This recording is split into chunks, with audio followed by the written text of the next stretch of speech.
to the All About Nothing podcast. The views expressed on this program are the opinions of the hosts. Listeners are encouraged to follow the show on Twitter at AAN_pod or at theallaboutnothing.com. You can email the show at theallaboutnothing.com. You may also call and leave the show a message at 803-672-0533. Thank you for listening. Welcome to the All About Nothing podcast. The views expressed on this program are the opinions of the hosts. Well, welcome to another episode of the All About Nothing podcast. I want to welcome Zac King, Trent Clark, and our guest tonight, Taylor King. Welcome, everybody. What is up, Barrett? How are we? Did we have a good week? We did have a good week. It was a good week. We did. Had a great week. I can't lie. So, first of all, thank you. Good. That's wonderful. So, first of all, I want to welcome Taylor King. Taylor King is the one of the artists, guitarists, lead singers for the band Your Mama's New Boyfriend, and also is our co-host here, Zac King's uncle. So, welcome, Taylor. Thank you for joining us tonight. That is yet to be determined by any DNA test, though. Oh. Appreciate you having me on. Who is most likely to? I don't know. I won't deny it. When our laughs sync up for a minute, and then it'll be undeniable. Right. Y'all have to both have the same and y'all laugh. That's great. Also, the greatest. I told him I was going to tell him this on camera. The greatest name for a band ever. So much replay value in the name. Oh, for sure. It fits a lot of shoes for sure.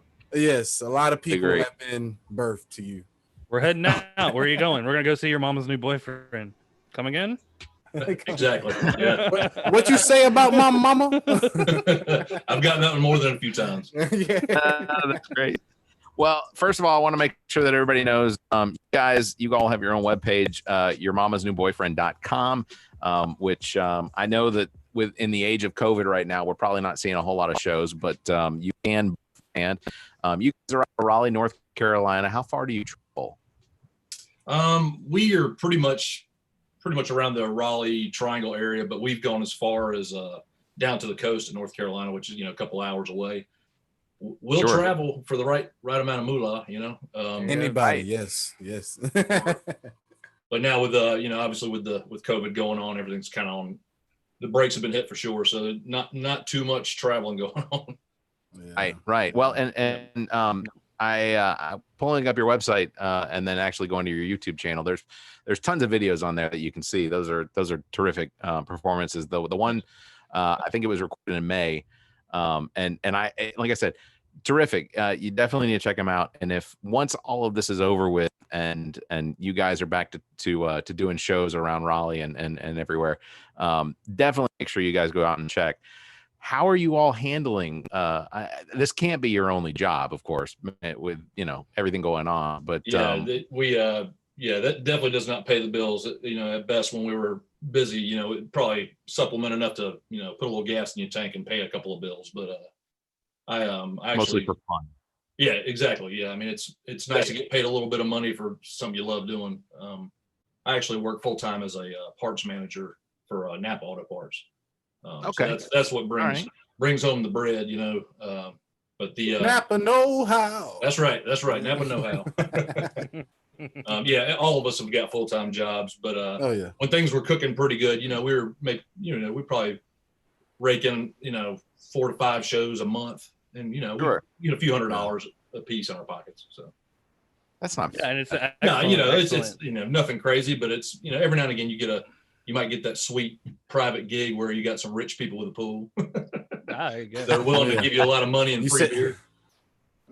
Yeah, exactly. Yeah, I've some friends that I have a friend. Her husband is part of a local band here in Columbia called Tokyo Joe, and whenever I see on their webpage they're playing, Mark's Pool. Then that's when I go, they went from the Koger Center to Mark's Pool. So that's always pretty entertaining. So now watching the stream from the most recent, I guess the stream from May, it looked like it was set up in somebody's side yard, which I thought was great because that reminds me of times when I was like in high school. My 18th birthday, a buddy of mine and his band played in my garage. That was that same sort of feel. It was which completely took me back to that. So, and same sort of thing. It's a lot of cover music, and it's just enjoyable to sing along and watch. And I'm hoping that you guys can get back out there sometime soon. Zach, of course, is sporting your T-shirt there. That's really nice. Yeah, absolutely. I appreciate that. As soon as I came out with them, I said, "We'll take two." And I've seen Taylor play one time. Shamefully, it's only been once, but it was an awesome at the Oyster Bar. I can't remember the name of the joint, but Tony's Oyster Bar. Yeah, that's a good spot for sure. It was excellent. People were digging it. It was loud, and y'all were having fun. And every member of y'all's band is talented. I mean, and then Robert can go up there, y'all's lead guitar player, and he can just sit there and shred. We got this long-haired metal guy named Robert he's probably about 54. He doesn't look it. He looks like he's got Indian blood in him, so he doesn't age. But this guy absolutely just melts your face, and he can play any style. He can just adapt to anything you throw out there: country, R&B, metal, alternative. It doesn't matter. Reggae. He's just he does like bathroom reglazing. Okay. I mean, that's what he does for a living. But that guy should totally just be in a studio all the time because he was meant to be playing on tracks. I think it was your 38th or 39th birthday that Gabrielle and I were able to come up there, and I actually got to sit down with you guys and jam, and that was just so much fun. And it was like your house was packed with like 40 people. And we were sitting there jamming, and everyone's keeping time. And I'm like, a part of the boys. This is that's amazing. right. Everybody wants part of the boys. I'm telling you. Well, Taylor, you and I always joke around too. Whenever we have our big family reunions go on, we call it the King Family Psychedelic Jug Band. That's right. And so we have cousins and stuff that play mandolins, banjos. I mean, it's like 5 of us just sitting there, my brother, and we're sitting there just cranking out tunes. I think the last one was maybe 3 or 4 years ago at the beach, and that was a good time. For Dad's 80th. Yep, yeah. That's right. Yep. So that was a good time. And cool. Also you do when you go acoustic, right? It's the Electric Pickle and the Itchy Biscuits. Yeah, Randy, the other singer in the band, he and I have done a couple of one-offs where we just, when there was a kind of a break in some of the action with the band, we've gone a couple spots where you can just fit a couple of guys and played a lot of the same tunes, just stripped down with a couple of guitars. And Randy also plays harmonica, and I guess just came up with Itchy Biscuits and the Electric Pickle. I love yet another one of those names that just makes no sense. Itchy Biscuits. I'm from here on out. We should have just gone to Taylor and been like, "Can you name our podcast?" Because I might need a few more drinks. You're right. He's got it. He's got it.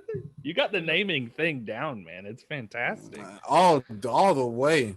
You should just be giving out like rap names too. Like you should give Barrett a rap name right now. Let me see what you got. I got it.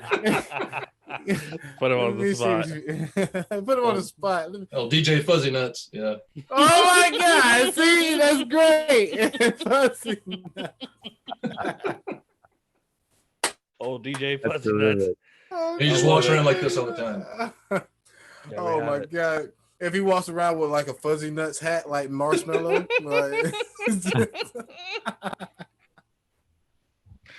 Barrett, do you like it? You gonna take it? I'm gonna come on. I'm gonna abstain from putting that on my driver's license for now, but I don't know.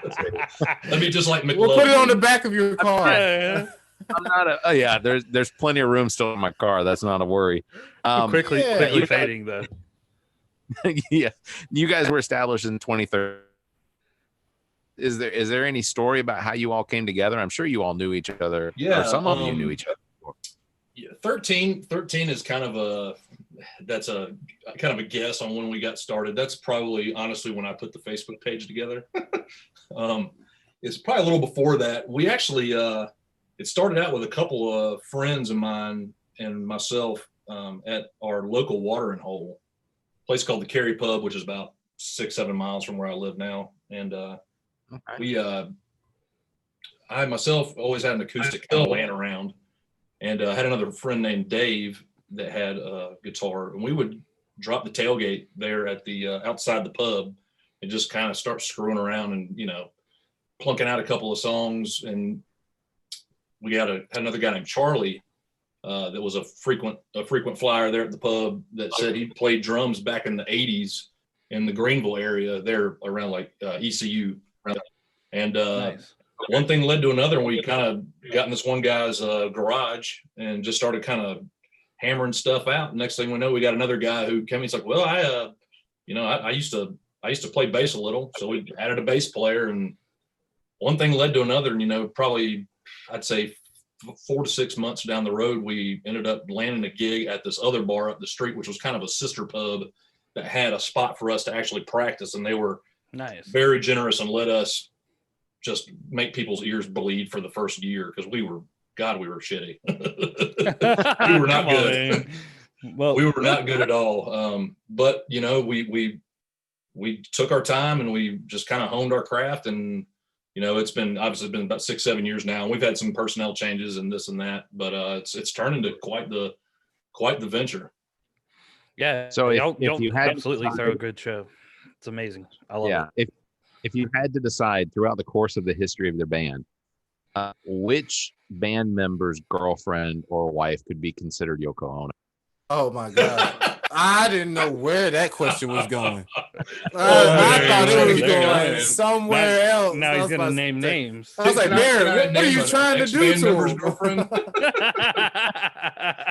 No, I'll save you, Taylor. Auntie Jenny. In all honesty, there's really all the wives / girlfriends are excellent. They're all very supportive and stuff. So I really don't have a good answer for that. It takes that, man. It takes support. You gotta have some good women behind you to be able to get this stuff going. Yeah, in music, that's the number one thing, man. Music, radio, they like, you gotta show me. Some women are like, yo, you gotta show me. That's a great question. Yeah. That's funny. No one's breaking up this band, baby. That's right. I got a question for you. All right. Will you when you get back on the road, are you gonna want to do meet and greets with coronavirus happening right now? Well, being that we're pretty much just all covers, we're not really doing any original stuff right now, which we're hoping to change that. It's the kind of circuit we're doing. We're not really doing much meet and greet other than just some of the people that will come up and say hello kind of on their own. Right. Me personally, I'm a big hugger. So I tend to forget a lot. Yeah. And so I probably wouldn't think twice if somebody came up to me and wanted to, you know, shake my hand or say, you know, hug or say hello. Maybe I might throw my gator up or something. You might have to hit it with the you. Right, exactly. But yeah, naturally, I'm a lover, more of a lover. So same. I feel you. My girlfriend's the virus is gone. Let's do this. Come on. My girlfriend's always like, "Oh, you're too friendly." I'm like, I like people. It's human nature, man. It's hard to break human nature, man. People are intended to touch and be close to each other, and it's just that's the whole visceral experience of live music. You know, people want to be packed in together and you know, enjoying all these things together and giving each other that look when, you know, they hit that note just right and you get the chills on your arm. And, you know, there's an X factor when you're around other people that like live music, you know. And it's such a bummer because in July, Gabrielle and I were supposed to go see the Black Crowes, and that was my 32nd birthday present. And July comes around, and I'm like, oh damn it, please come back, fix it, everything go away. I have never seen the Black Crowes live, and I've been a fan. My dad gave me 2 CDs growing up, and Taylor, you know this, but it was Aerosmith's Pump and then Shake Your Money Maker by the Black Crowes, first 2 CDs I've ever had. And I think that's a fantastic start. So I've had the Black Crowes going, and Taylor, you're a huge Black Crowes fan, of course. Yeah. Oh, yeah. And Chris Robinson Brotherhood's definitely your jam. You're big guys. That's right. Well, the good news is that Black Crowes, the concert was not canceled; it was just postponed 1 year, 1 year to the day of very when it was impatient. supposed to go. Very Well, I'm I sure. understand. Hey, look, I can't say anything. I've had Ben Folds concert that was canceled. I've had Smashing Pumpkins concert that was canceled. That was supposed to be earlier this year. Then it got moved October, and then October they finally just canceled it. So no, I get it. There's a lot of stuff that this is just destroying as far as the fun. Yeah. But I'll be honest. Even if Black Crowes were playing, Black Crowes maybe, even if Smashing Pumpkins were playing, because they were going to play at the Township Theater here in Columbia. Even if they were playing, I would probably have a little bit of an issue with going. Just I don't necessarily want to go out there with all these people, especially right now. Sure. Yeah, when everything you I start keep sweating hearing- in a crowd, it's not 100% just your wetness on you when you're all packed in on the front. No. It's body heat. I hate it. Oh, dude, I'm the sweatiest guy there. I'm like, it actually is helpful. Like, people get away from me. They're like, that guy's like sticky. I'm like, yeah, I am. I'm the guy that I kind of create a perimeter because I tend to dance like this. You got the vertical guys and the horizontal guys. There it is. I'm totally you gotta establish a perimeter so people don't get in your bubble. You're right. You got to let them know I'm crazy already. So if I really start moving, y'all ready to back up. Yeah. Well, I tell you, I'm about to slam dance. Let's do this. Yeah. Everybody get out of the way. Well, I tell you, it's gonna be really, really difficult for a lot of these smaller venues, especially. I mean, they're everywhere. I mean, y'all got them down there. We got them up here. I got a couple like Lincoln Theater and like New Brooklyn Tavern, a couple other spots that these bigger boys will probably survive off of Live Nation and whoever bailing them out or whatever. But the small guys, man, they've gotten, some of them gotten a little clever on how to do a few things to kind of raise some money, but that's maybe to keep the lights on.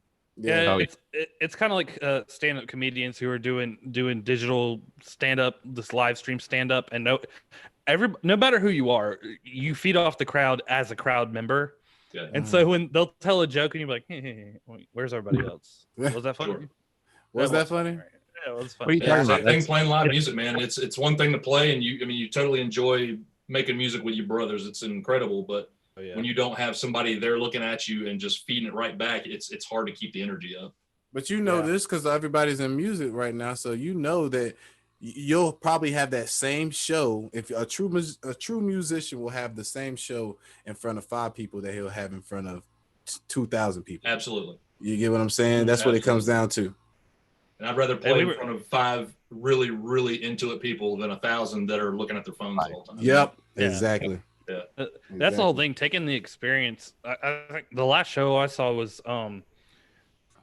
I think it was February of 2019. It was Coheed playing at the Music Farm a couple of days before my dad passed.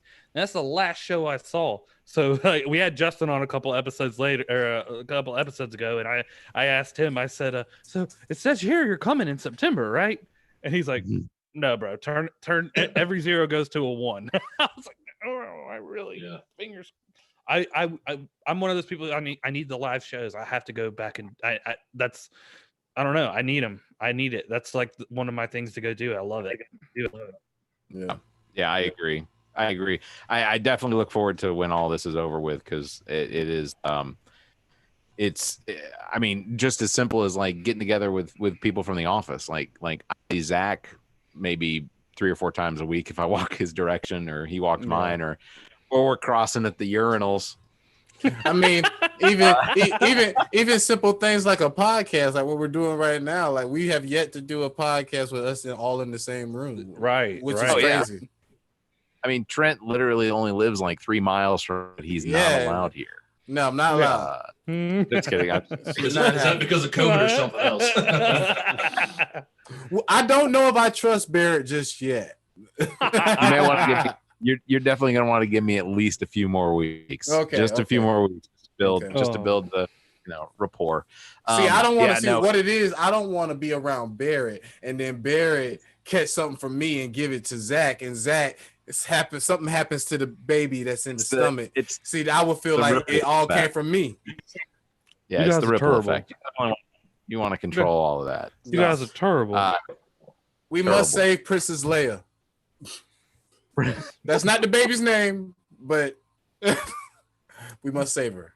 Yeah, thankfully, I don't have the no Ben Solo in there. Yeah. Yeah. Well, I was surprised you didn't go with the nerd Ishas. jokes. You didn't want no Ishas. You know Yes, what I'm saying? let me name my child Kaisha or something. That like what? Or it'd be like the stars and name them like Apple. Bro, you know how much I would throw teachers off? They're like Kaisha, and there's Kaisha King. Hey man, alliteration's the best. Yeah. Yeah. If your last name's Parker and you don't name your kid Peter, you just fucking one for me. I'm telling you. If you put the Parker on, you just try to be a jerk. I mean, you just put Peter on it. You just trying to be a jerk to him. You know if your last name's Banner and you don't name your kid Bruce, what's going on with you? Doing it a disservice. Yeah.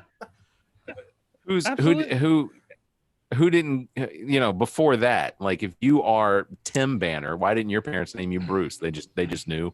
They knew it was gonna be bad. We're saving it. Your brother Billy Bruce, he's just the garbage truck guy. So we're waiting on that. I think Bruce will really work out this time. Of course he locked himself into the thing. God dang it! Now he's running around green and all pissed off. Our kids are fucked. No more alliterations. No more alliteration. That's funny. Hey, real quick, just want to do this. This is just some housekeeping. Everplay social leagues right now are currently signing back, and they're currently. I'm sorry. Let me do this again.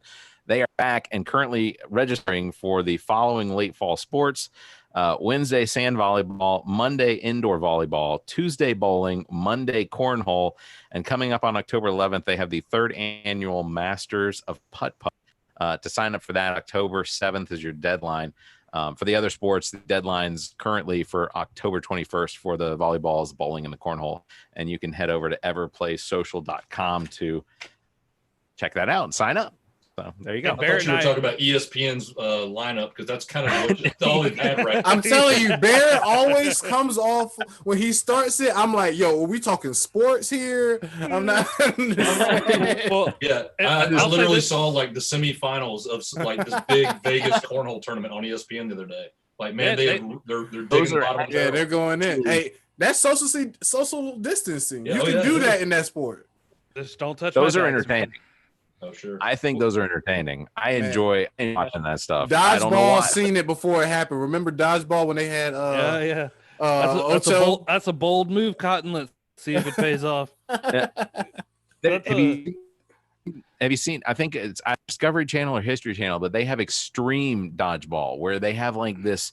They have 8 players or something that come out there and they compete to single themselves down to 2, and then those 2 get to pick, like playground style, the other 6 people that got knocked out. Well, once they get those other 6 people in, then they have just a barrage inside this Mad Max looking dome where they're throwing the balls at each other. It's pretty entertaining. Dodgeball does not fuck around. They do not. It is extreme. At all. Yeah. And then you have guys out there who could be pitching in the major leagues, cranking like an 80-mile-an-hour dodgeball towards your head. I used to hate playing the baseball players in PE2.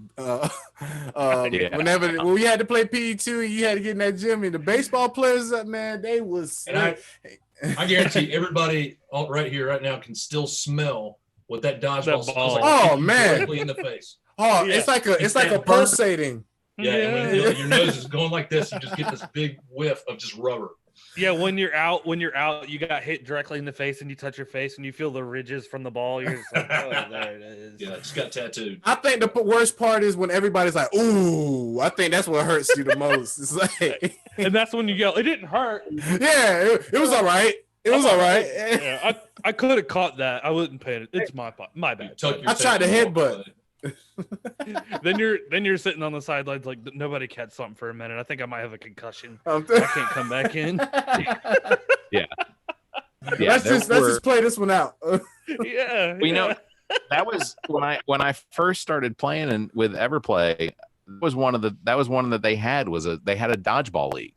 That was I never played in it because I didn't want to get hit in the face. Didn't you just say you played baseball? We do. Barrett and I have played to give Everplay is amazing. We played softball with them. I played 2 seasons. Never once. Never once have I gotten hit in the face. But they do the Take the glasses off out there, Barrett. Man. That's what you got to do. Could you be out there without the glasses? I wear. Yeah, no, I wear contacts. Barrett, you can go ahead and tell the story. We were playing Everplay ball, and I was using a baseball mitt, like an infielder's mitt, and I was like, I got it. And that joker was way too small for a softball. It flips my glove and dots me right in the head. And I'm like, all right, where'd it go? I'm just like running around looking. It's literally right there. Barrett, Stuck to your Barrett, I get it, and like I throw it in. A run definitely scores, and Barrett comes over. He's like, "You all right?" And I'm like, "Dude, actually, like, I would have caught it." I went out the next day. Dude, I went out the next day. I was like, "Softball mitt, here we go," and nothing got past me after that. I was like, from third base, the view that where was I playing third base? I was playing left center. Left center. I think I was playing left center when that happened. Okay, so the view that I had from left center, it looked like Zach had gone up with his glove. The ball comes in and like hit the glove, but because his head was right behind the glove, it bounced out with the same force that it came in with. It killed me, man. And it looked a big target. It's a big old noggin. Painful. I'm telling you, that's a big head. Listen, my daughter's head is it already. Gabrielle was like, quit saying that she's gonna have a big head. I was like, my mother had a big head. Hunter has a big head. Shelby has a big head. Out of all of them, I have the biggest. I wear a size 8 hat. First, it's a 7/7/8. And I don't even think Liz sell a lot of those. You know what I'm saying? I don't think Liz has a lot. Bro, the people who come by my size hats have dreadlocks. Yes. Yeah. Yes. And like put it on, like have dreadlocks and put that bastard on. And I'm just like, and that's saying something. Snug, but it's fine. Yeah. I got the Braves hat. It comes in. Gabrielle, like, your hat's here. She sends me a picture, and it's like down to here on her. And I'm like, funny. I was like, yeah, it's my head. I was like, whatever. Your poor mother, man. Your poor mother. I'm telling you. My baby's head is now. So Gabrielle's 31 weeks, due in October. Her head is in the 93rd percentile already. Her head's almost done. And you said you doing natural birth? About the mystery is this natural birth? No, all the drugs. Give them all. Like, absolutely no. You might want to tell us. You might well just cut me, dog. The doctor literally brought up at one point, like, well, the baby's perfectly healthy, but C-section is totally an option. I'm telling you, like, save yourself is what he's trying to say. This gargantuan child is going to come out of you, and it's not going to be the same. Like, my sister, both of her kids were 10 pounds. Good Lord. It's ridiculous, man. And this guy, I was only 6 pounds when I was born. My dad was around the same weight I was. It's just, I don't. Interesting.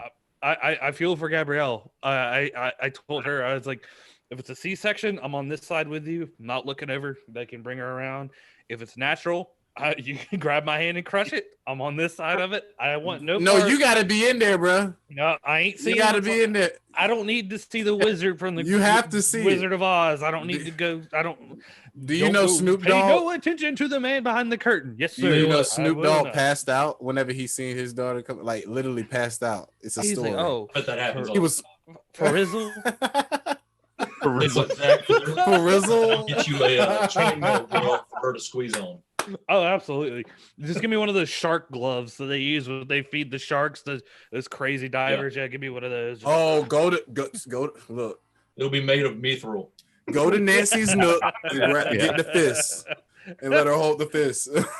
Yeah. Trent, I don't know what kind of shit you're into, but I'm not going to Nancy's Nook.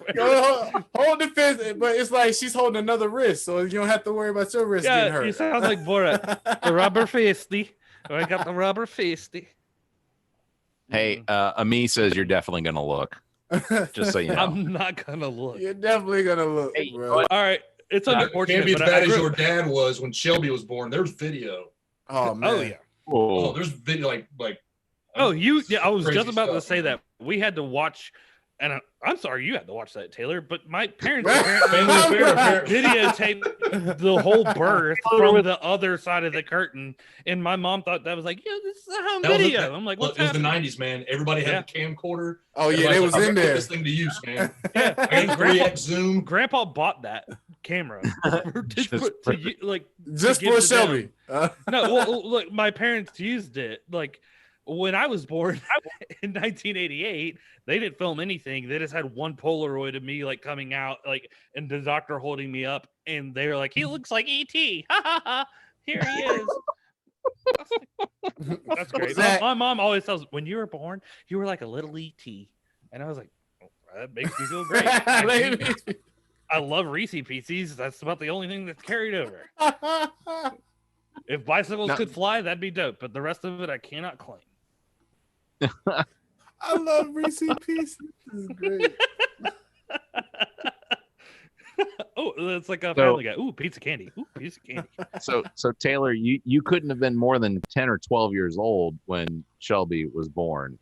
Yeah. See, Zach. How did I was 8 when Zach was born. I think I was 11 when she was born. Yeah. Okay. Okay. So, and clearly it didn't have any terrible effects, seeing a child born. You just don't see them. There's a lot of therapy. Oh man. I'm gonna send your mom the bill. Yeah, absolutely. That's crazy. The thing Taylor always brings up is that whenever he would come down with my grandparents to come visit, he had 3 children that were just like WrestleMania ready to rock and roll, and it was nut punches, jumping on your back, all kinds of stuff. I may not be able to father children to this day. I'm not sure. I actually stayed down there, and when I was 14, I stayed down there summer with them and worked with his dad in his shop, and he kind of showed me the ropes. I was kind of like an apprentice. He just was showing me the basics of how to turn wrenches and stuff like that. Yeah. So I lived with him probably good 3 to 4 months.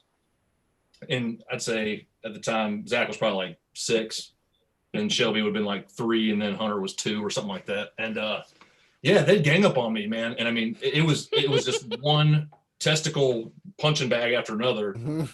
And I remember asking Kelly, I said, "Is it okay if I hit your kids? Can I spank them?"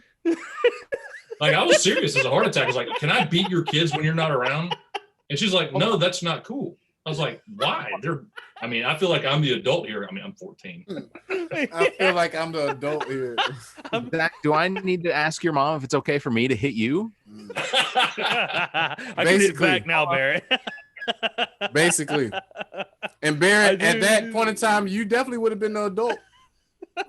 Oh, yeah, Barrett. There it is. There it is. Well, never miss an opportunity.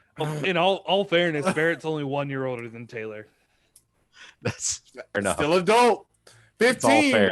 You can do a lot more at 15 than 14. I hate it now, Taylor, that you're 40, because it was we had the last birthday party when you turned 30. You were turning 39. I was like, bro, next year we're in our 30s together right now. Is that not weird? And it was weird. We kind of sat back and was like, it's something to become an uncle when you're 8 years old. I mean, it's weird, man. It is definitely weird. And I was like, my girlfriend Jenny, she and Zach are 3 months apart. Yeah. That's fun. She also told me too. She goes, Zach, you should start calling me Aunt Jenny. I was like, well, with the title comes responsibility, right? I need Christmas. Exactly. Better be sending me a card with a check in it. I want birthday cards with money in it. You got to. I'm gonna need babysitting. I'm gonna need babysitting soon. All of it, man. Well, she quickly backed off of it, but now just to get to her, I call her Auntie. Oh, okay. Auntie Jenny, Auntie. Or Auntie. You can get a little country with an auntie. You know what I'm saying? Auntie. Annie M. Annie M. Annie M. Yeah. No. Well, fantastic. I look forward to Zach having a child, and then us hearing Gabrielle tell us how awful it was to have Zach's child with the enormous head. Oh yeah, I need that live podcast, Zach. The next we're gonna have to get a pool going, man. Yeah. Yeah. Oh yeah. Well, we're in here. And she's like screaming. Ah! Live on All About Nothing. Ah! She's crushing my hand. I'm like, we're going in right. We're in the eye of the storm right now. Exactly. Live at 5. We're in the eye of the storm. I don't know why the doctor's screaming too. Are you offering to have a live simulcast of man. No. That's a death sentence right there. Yeah, right now during COVID, you can barely get two people in the same room with them right now. We're gonna check in with COVID. Gabrielle, and I flip the phone over to her. She's like, "Get the fuck out of my face! Get out of my face!" And there you heard it live. She's not happy. Yeah, it would be Be just awful. like Knocked Up. You remember Knocked Up with Katherine Heigl? The dude walks in there and she's straight up crowning. She's like, "Get out! I made a huge mistake." Yeah, the dude comes back out. He goes, "I made a huge mistake. I will rear your child." Yeah, no. That's a fantastic. I'm not going to be on that side. I don't need to see that. You're gonna have to be over there, Zach. That's what you're not understanding. No, I don't. There No, you I don't. are. Somebody's No, I got to don't. be strong. I'll be like, "Listen, I'll come cut the umbilical cord, but can you blur that out like cops? blur it out. I don't want to see the face. I don't know how this works." Y'all aren't gonna do that weird hippie shit where you like eat the placenta a year later, are you? Yes, they dude, probably are. I got a jar already, like labeled like for placenta, and we're gonna grill that bad boy up. Yeah. You ever had stir fried placenta? No, fuck no. I'm not Tom Cruise. I'm not Tom Cruise. Okay. But you're not. But that's not just Tom Cruise. There's a lot of other people that do that, Zach. I mean, I have heard the benefits of it. I mean, I'm not saying there aren't. Well, some they can benefits. turn it into pills, and you can take it. The mother can take it, and apparently there's nutrients. We used to have animals, Taylor, just as well as you know. So goats would have babies, and I lost it when they would turn around and be like, "Oh, lick the baby clean. Baby's good. Oh, bag of good stuff." And they would eat the mother would eat the entire placenta, and I was like, "That's disgusting." It was like watching Texas Chainsaw Massacre. But she probably didn't have to have her one a day vitamin for the next 6 months. You're right. Oh, that that was was that one a day. That goat's fur coat was perfect. Just go on, goat. It was disgusting. Birth is disgusting. It's a miracle when you go ahead and spray her off and then bring her back. Well, here we are. I don't need to. I don't need to go. Like, I know it happened in Vietnam. I don't need to go like watch someone get shot. I don't need any of that.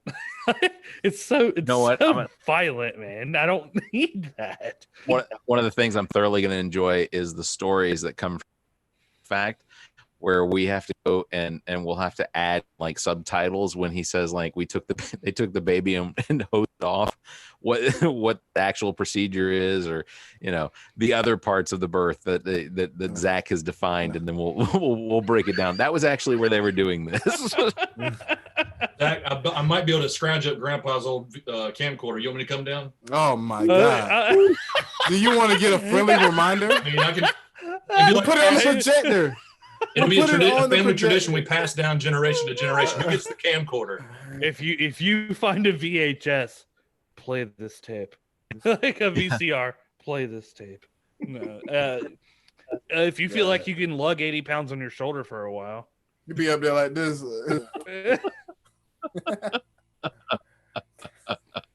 April O'Neil here. How much did cameramen get paid back in the day? Like they had to get paid a lot. That's Well, like back in the day, they didn't run after like people like shit's going down over here, and they run. Oh yeah. It didn't happen back Yeah, in the day. They're like, paparazzi. "Whoa, I mean, but he got during cops though. Oh, Well, yeah. I'm just going to say the cameraman used to be a lot more fit. That's Oh because yeah, back in the day, they probably had like the Rock type guys, like rocking those cameras. Like, Look, I can tell you, I worked for a TV station out of Winder, Georgia. It was just a little local cable access channel, but we had to do all of the sports. We had actually, what was the movie that Richard Pryor did that was about the first black NASCAR driver? I want to say it was like White Lightning or something like that. Somebody had to look that up. But there is the racetrack that they filmed that movie or filmed one of the races in that movie is this dirt track that you can't, like, every Saturday night they'd have just like junk cars driving loops around.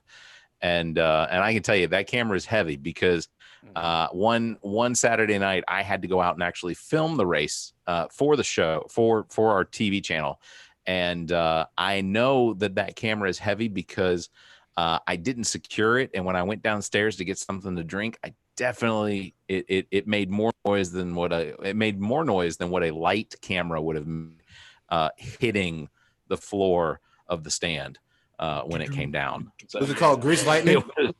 Oh my God. Was it Grease Lightning? I think so. Man.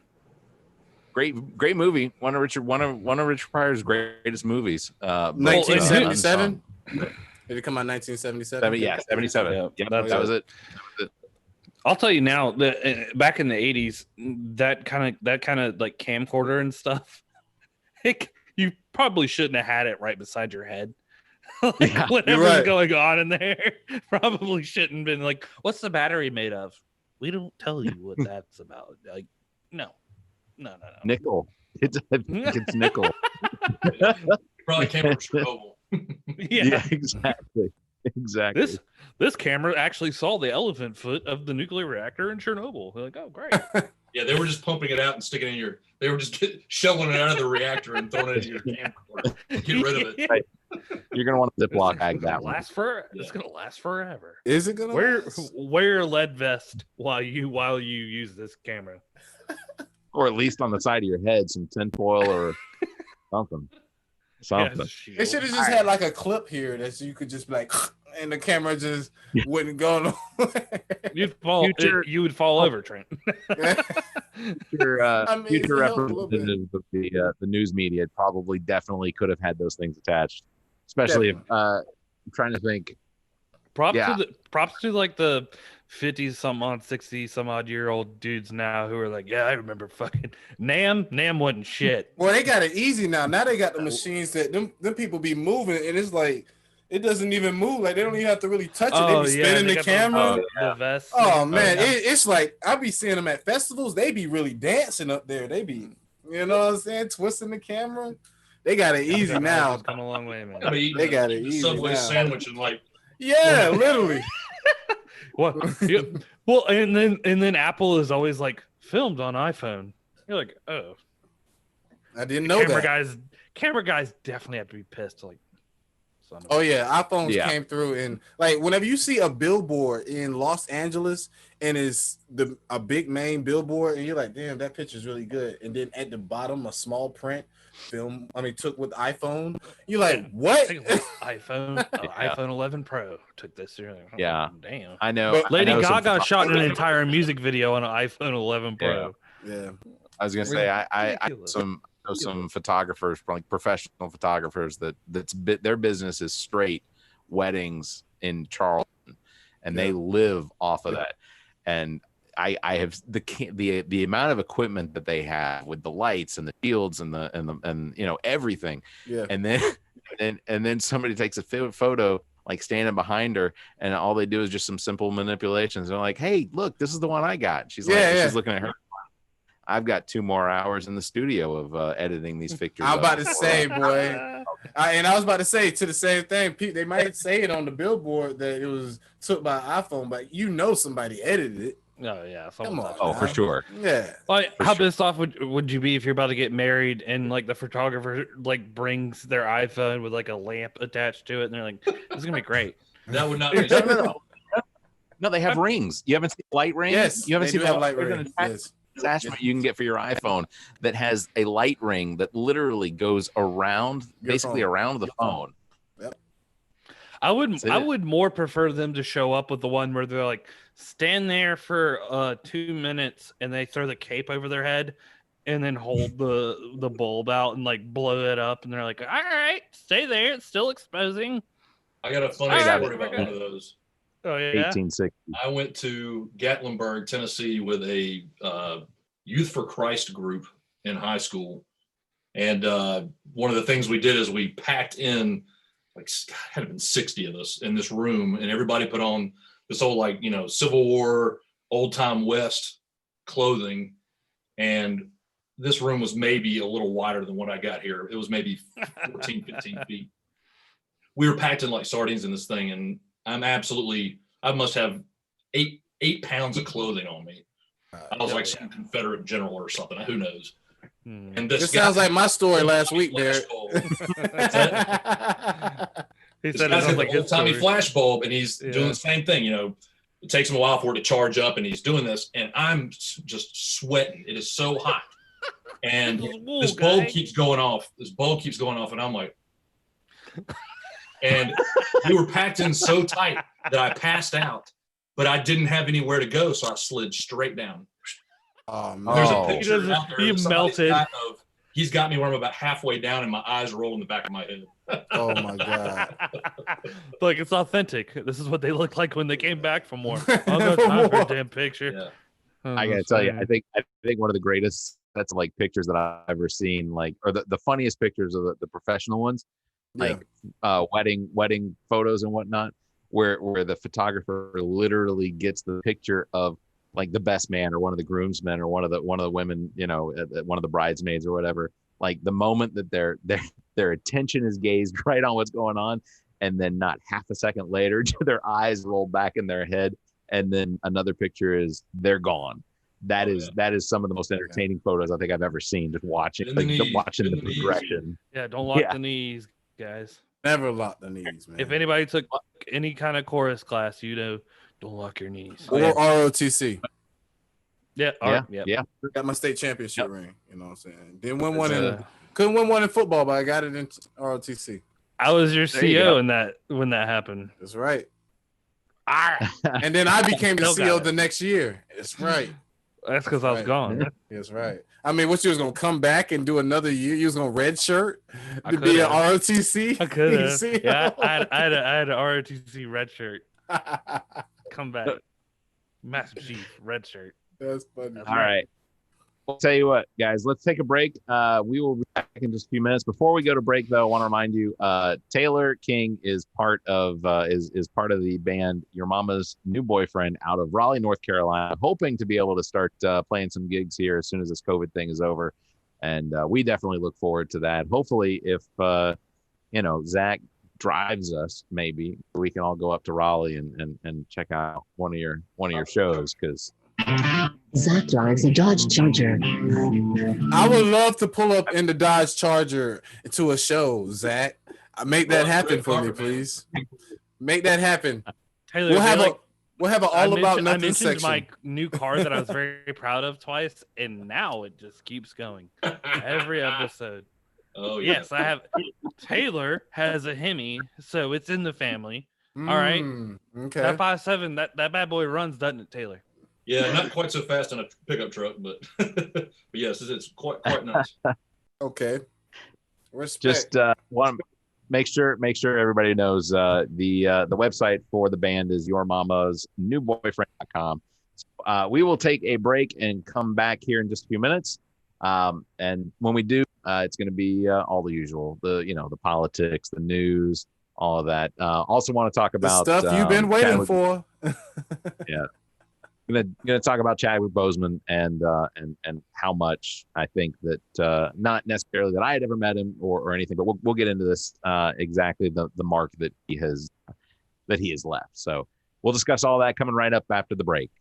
For anyone doubting that opportunity still exists in America, story of Jamie Harrison: faith, family, and service. Those are Jamie's guiding values, and we need them now more than ever. Jamie Harrison for Senate for South Carolina.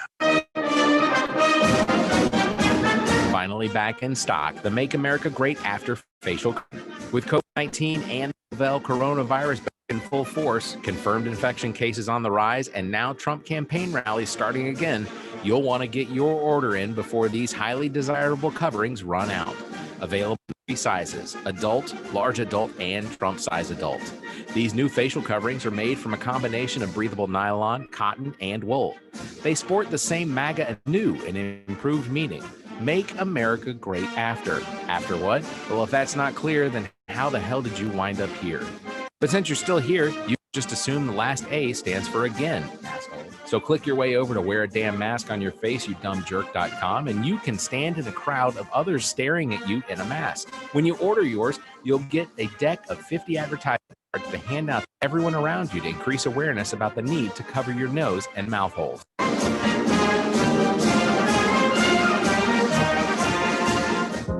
Joe Biden was taught that if you see injustice, you've got to stand up and act. It's why at age 26, Joe Biden became a public defender, why he ran for county council and combated housing discrimination, and why as U.S. Senator, Joe Biden led on civil rights and voting rights. In 2008, Barack Obama chose him, and for 8 years, Joe Biden served by the president's side, helping to lead us out of the last economic crisis and stop Ebola from becoming a global pandemic.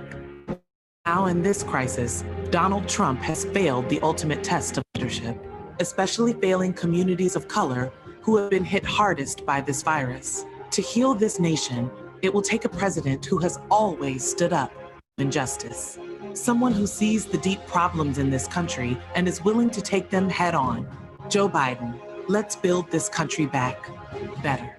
I'm Joe Biden, and I approve this message. This All About Nothing episode is paid for in part by MGM's I Read From Right to Left. Coming to a theater this time next non-pandemic time period, Tom Cruise and Steven Seagal bring you an action-packed adventure full of thrilling scenes, hard hits, long falls, and drama that already has the Academy buzzing about a potential of being mentioned in the same sentence as Oscar. Tom Cruise stars in this veteran teacher hiding his dyslexia with a no-holds-barred form of teaching, hiding his own learning disability for 25 years. Steven Seagal is a friendly, loving, new principal working to earn the trust of his detective, secret-laden teacher. But when their school falls under the siege of a left-wing anarchist with a mission to take the children's education and pride, Cruise and Seagal team up to free their elementary school from the grip of these oppressors. Tom Cruise, Steven Seagal, in what can only be described as the roles of a lifetime, in that at least one of them really needed right now. I Read From Right to Left, directed by the ghost of Aaron Burr, the Jonas Brothers.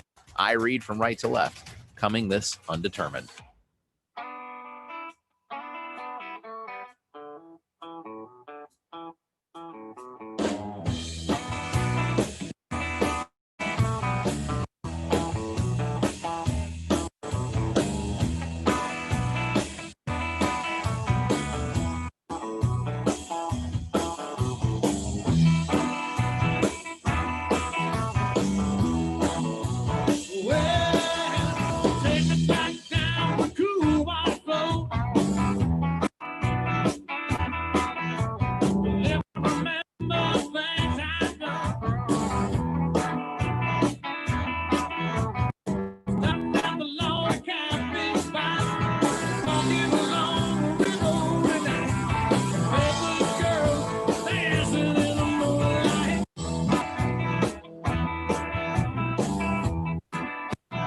Welcome back, everybody.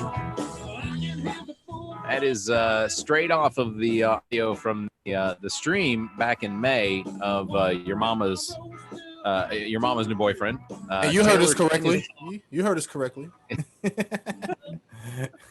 Taylor King's still with us. We got Zac King, Trent Clark, I'm Barrett Gruber. Here on the All About Nothing podcast, want to make sure everybody remembers we are still collecting your Leave It in 2020. So essentially the idea is that if there is something from the year 2020 you really would like to leave in 2020, we are writing those down. We are collecting those. So if you want, you can either send us an email to the show at theallaboutnothing.com, or you can tweet to us at AAN_pod. You can call and leave us a phone number, 803-672-0533, and we'll put you on the air with that. Want to make sure if you're listening to us on any of the podcast platforms that you subscribe, you rate and review, and make sure to follow us. If you're watching us on YouTube right now, thank you very much for watching us. I see we have a few comments from me, which is a great point to go ahead and say, tomorrow is Ami's 30th birthday, and we want to wish Ami a very happy birthday tomorrow. Happy birthday! I know she's watching. I assume she's one of the 5. So, happy birthday, Ami! Again, she is 30, and gonna have a very, very, very happy birthday tomorrow. It's her 30th birthday. It's fantastic. Oh, and Taylor, by the way, you do a great John Fogerty. Appreciate that. Yeah, this is fantastic. This was terrific. Like I said, I enjoyed watching that live stream, and then and if you haven't already, please make sure that from our website, theallaboutnothing.com. There are links there that you can follow the band, Your Mama's New Boyfriend, on Facebook, and then there's also links to their YouTube channel where you can see all this. And make sure to subscribe to them, because I know once we get through all this, there will be more videos being added to it. And we're looking to break and 10 again, followers, baby. Woo! Let's get in the double digits. We'll help you get out there. I'll send you a shout out. We'll get you out there, man. We'll do the best we can. Best we Absolutely. can, man. Just like y'all, we're starting out, and everybody needs to help each other out, and this is what it's all about. Right. So Yep, gotta lift each other up for sure. That's right. That's And right. if we got to get help from your mama's new boyfriend, I guess B. Yeah. And you better keep an eye what? on your mama's new boyfriend. Everybody should know that. I'm almost certain in most cases, your mama's new boyfriend is almost always looking to help. Always looking. Or helping or looking to get in the will. Don't be coming in here trying to get on good on me. No. I run our Instagram account as well, and I got a friend who screenshotted it when I guess we became friends on Instagram, and then the notification came up on her phone. It said, "Your mama's new boyfriend started following you." I'm telling you, man, this is genius. Genius. It works in so many ways. It's pretty awesome. That's crazy. So, first of all, just want to give the updates. I know we tend to do this almost every single week. It's the COVID update for the week, and it's not dun. I know. South Carolina, as of today, we've actually seen our numbers start to creep up a little bit. As of today, 1,075 cases. We've crested the 118,000 mark as far as new cases, and our deaths have now crossed 2,700, and our 7-day average is 851. As far as the United States goes, we have crossed the 6.2 million mark. Total deceased 187,000 now dead. And the 7-day average on that is 42,000 new cases a day. So still continuing to see many, many cases. Again, wear your mask, socially distance when you can, wear your mask when you can't, and wash your hands. And I'm looking at it right now. I think it was either yesterday or today. I'm looking at it. It says Columbia pool party cut short for violating mask order. Oh my gosh. Like, come on, man. Come on, man. And the pictures are crazy, man. They're like not caring at all, man. Like, this is crazy. I just don't get it. Why can't I for the life of me, I can't understand. I mean, I can a little bit. I can kind of see why. It's got to be the sororities and the fraternities, man. It's got to be them. That's the only people. That's the only person I see. It's got to. I wouldn't surprise me. So the RNC, of course, was this week. It followed up the DNC from the week before. Anybody watch it? Any entertainment in there? No? Watched a little bit. Watched the highlights, like ESPN. I literally got 10 minutes into it, and I was like, I don't want to be part of this. I'm done. Yeah. When the guys, Mitch McConnell said that the swamp would be the 51st state. I think I heard that right. They definitely should have. They definitely should have been broke off Florida. Florida should definitely have two different parts. Oh, let me start on which states should be states and which ones shouldn't. North Dakota and South Dakota. I literally see no point. There should just be one Dakota. Not gonna get me started. North Carolina, South Carolina, but that's no point intended. Like, they put that divider there just for the taxes. They're like, hey, that's all that's there for. There are more people in South Carolina than there are between the two Dakotas. Like, those two states get represented by 4 senators and something like 10 something congressmen. Like, the amount of power that those two states have, just based on a per capita basis of the citizens in that state, in those states, is just ridiculous, insane. Yeah. Well, North and South Carolina used to be just Carolina, but then they got split. So yeah, we got the better half. So sorry, we got the better. Did we? We're unfortunately stuck right on to Georgia. You'll have a couple of jewels in your state. The rest of it, I'm not so sure. All right. Charleston is a jewel. Folly Beach is incredible. Yes. Yeah. And then we have St. Pat's. Outside of that, I don't think St. Pat's could ever be the same now, though. You can never. I don't think people will come out like they used to. Is that one? What they call 5 points or something in there? Mm-hmm. Yeah. And like I said, the 5 points. Last time I ventured into 5 points was the last time, because I'm pretty certain that I need to make sure that I'm keeping up with my hepatitis shots before venturing into that particular area. So and whenever you're in 5 points and you hear people say something like, "I'm about to go do something real crazy," and you looking at them and you're like, "Why are you about to do that?" You be like, "Maybe I shouldn't be here." I sound like a party pooper for you. I'm an adult now, and no, I'm gonna leave. Life choices. Mm-hmm. So there was one of the big takeaways from the RNC this week was that our country has fallen into just an utter dystopia of just violence and rioting and shootings and things like that. But the guy that's been responsible for that for the last 4 years is the guy to be responsible for it next. That's what I got out of this. They can show all the videos they want of looting and burning of buildings and cars and things like that, and the police smashing up against rioters and protesters, demonstrators. But the thing I get out of it is we're where we're at because of the guy in charge. I mean, ultimately, I think that's what we're supposed to take away from that is, and terrible marketing. But I see those videos and I think to myself, oh, well, that's what the country looks like right now. And we've gone from not that to this. Why we continue to go along with the guy that brought us to that? And the whole thing, it was they're like, look at all this rioting, look at all these shootings, look at all this. This is the America Biden's gonna have. This is the America Trump has brought to your doorstep now. Yeah, exactly. You quit trying to put it off on Biden. Dude hadn't even had a chance. What are you? Well, how are you placing that on him? It's happening now, man. Okay, I don't get that logic. Yeah, some of the things that they claimed, or let's see, Trump claimed. He said, we developed from scratch the largest and most advanced testing system in the world, which is complete exaggeration. Yeah, we test more people in this country, but it's not advanced remotely. America has tested more than every country in Europe put together and more than every nation in the Western hemisphere combined. We have conducted 40 million more tests than the next closest nation. That's an exaggeration by the Trump campaign.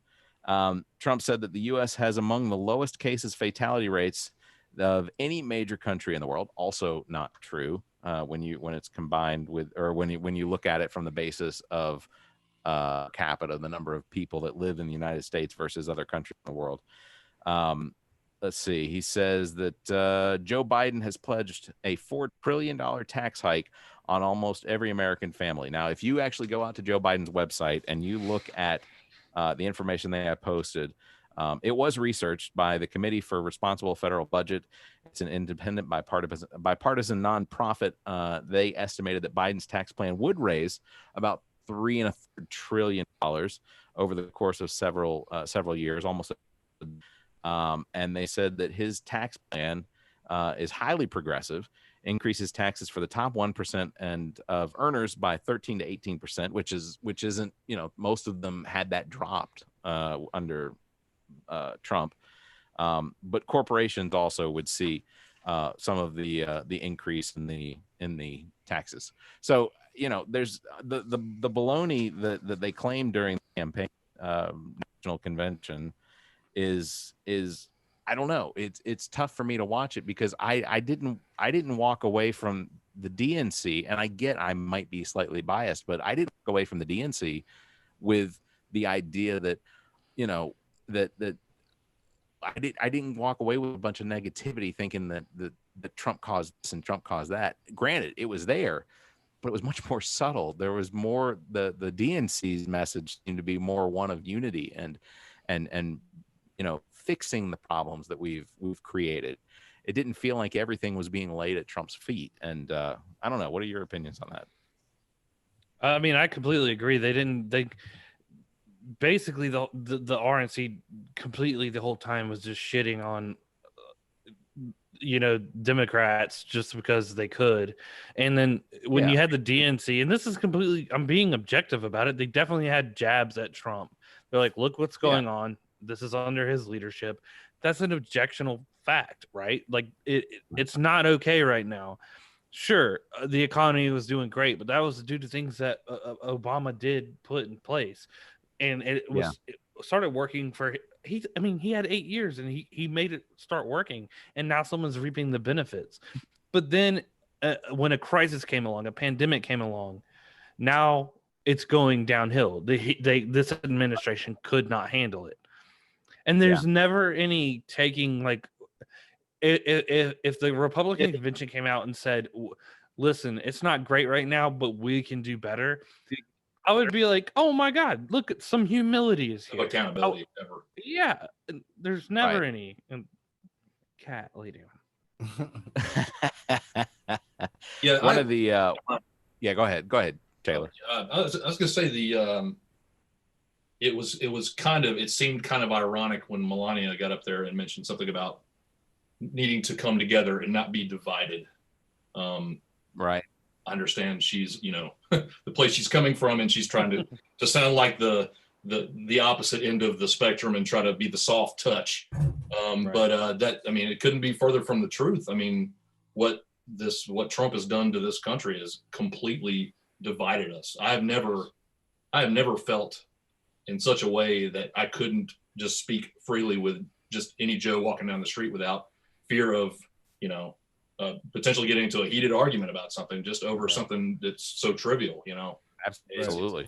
I've never in my life had anything like this. Like, it's like he's saying, it's comparing apples and oranges. Like each like the Democrats, the Republicans, both of them right now, they both had to talk to their people.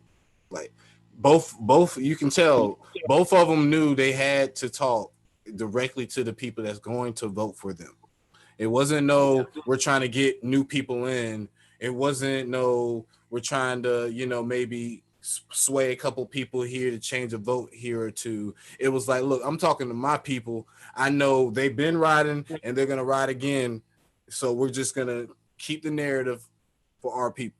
The Democrats, totally. They're definitely in a tough space, just because you have to make Joe Biden not look like he's like, when he said that thing about, if you're not black, and you don't vote for me. You get what I'm saying? Like that really is it's not sending a good message out. And now you have to backtrack everything this man has said a little bit, because you're like, dang, I'm gonna go vote for the guy that I think that has my back.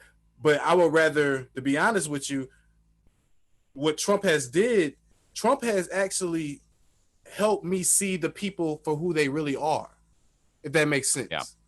Like it showed me that, like, Trump is letting the people that been hiding it all along, been playing these games and acting like they're all buddy with everybody. He's letting the real people know who is really out there, and I kind of like it, to be honest with you, because I would rather see the wolf other than the wolf in sheep clothing.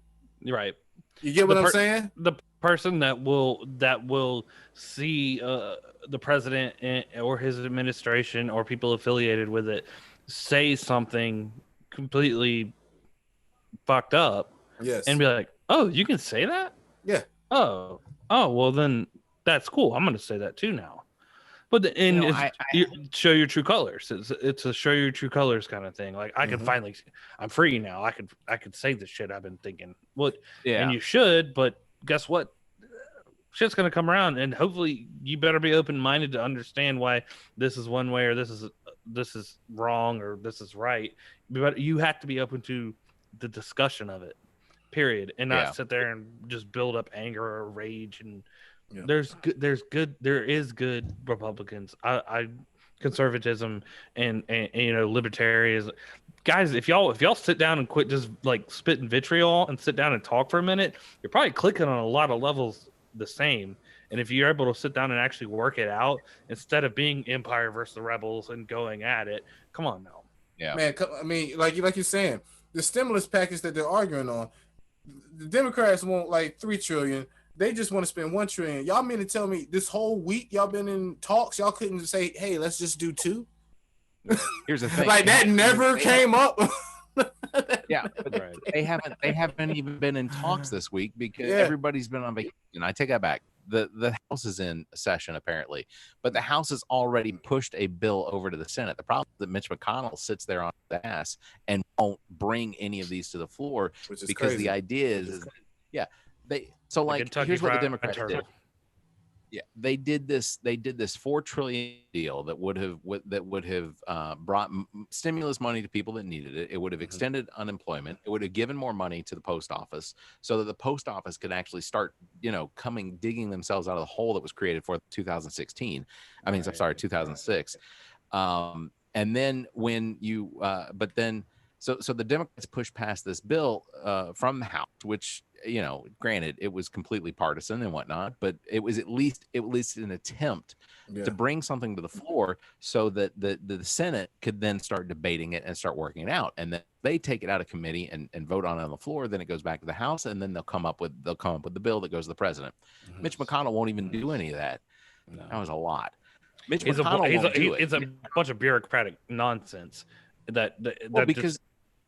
Go ahead. In the time they've had available to push a new stimulus package out, which again, I'm not saying I need it, but I do know that there are people out there that do. There are small businesses and things like that could really use that. I haven't got one of them PP loans. I'm not one of those people that's actually it's been a lot of people that's been going to jail for that PP loan fraud. I'm not sure a lot of people know that. Yes, people been buying Lamborghinis and in Florida. Oh my God, they've been going crazy. You're supposed to be. Well, we know we went over it a few weeks ago where we lay, the Kushner family, the Jared Kushner family. I can't the say reptilian it shapeshifters. So the Kushner family took in a fair amount of money from that from that first stimulus package. You had the wife of Mitch McConnell, who is also the secretary of the Department of Transportation. Her shipping company apparently took in a ton of money from the COVID stimulus, the first one. Tesla got some. Yeah. So you have all of these people that have taken advantage of it and shouldn't have, but we're at the point now where we're now 4 months from the last time that we saw a stimulus package. And y'all thought that $1,200 was gonna help me pay my rent? It's crazy. For how many months? You leave me with $200. If you're paying my rent, you leaving me with $200. That's done. Am I still supposed to have this 12? I'm supposed to be scratching this 200. That turned out to be way more of a retail boost for the economy. Yes, that's all it was. And I think it was a game because that's what slowed everything down. Because they're like, look, the people don't need us because they're obviously spending money. No, you giving broke people money. What do you think they're going to spend it on? Right. They're not going to spend it on. They're going to spend it on retail. They're not going to spend it on what they really need. What blew my mind? Walmart. Well, I was just going to say, so they said that Walmart said that initially when checks went out was the end of April and then like middle of June. Walmart saw one of the largest booms that they've ever seen in the history of Walmart because of the stimulus money was basically just all being spent. And that they knew once the money was up because Walmart now is seeing a drop. Walmart has experienced their own deficit drop. And I'll tell you this too. It's very pedantic, but like at the time, right after the checks had come out, and I hadn't gotten mine, right? But I was like, I want to go. Barrett, I talked to you about it. I was like, I was missing baseball, and I wanted to go get a PlayStation. And so I was like, I'm gonna go find a PlayStation. But it was the week those checks came out, ain't nobody had a PlayStation. No, you call Walmart, people got their checks, and what did they go do? Bought them some damn PlayStation. And now look, PlayStation 5 about to come out. Now they about to look stupid. Hey, we need that next check like before November. Hey, look, that's the reason why PlayStation 5 hasn't dropped yet. They're like, yo, when the stimulus drop, we dropping. Yeah, we'll drop it. As soon as that check come out. As soon as that check come out, we're dropping the very next week. Yeah. It was just funny because I was like, well, because there are people who can work.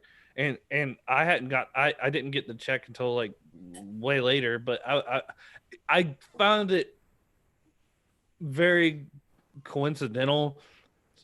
So like correlation does not equal causation. I could be completely wrong. Maybe the factories were going through something. I don't know. But I was sitting back like, all of them are gone? Everywhere? Target, Walmart, Best Buy, GameStop, none of y'all. The GameStop guys were like straight up with me like, you're not going to find one. If you want a PlayStation, find it. Because you got to think if somebody comes to GameStop, even though that GameStop doesn't have it, that GameStop has the ability to order it from other ones. So he probably sees that it's none in inventory nowhere. So he probably right. He looked over 100 miles or whatnot. Yeah. No, it's crazy.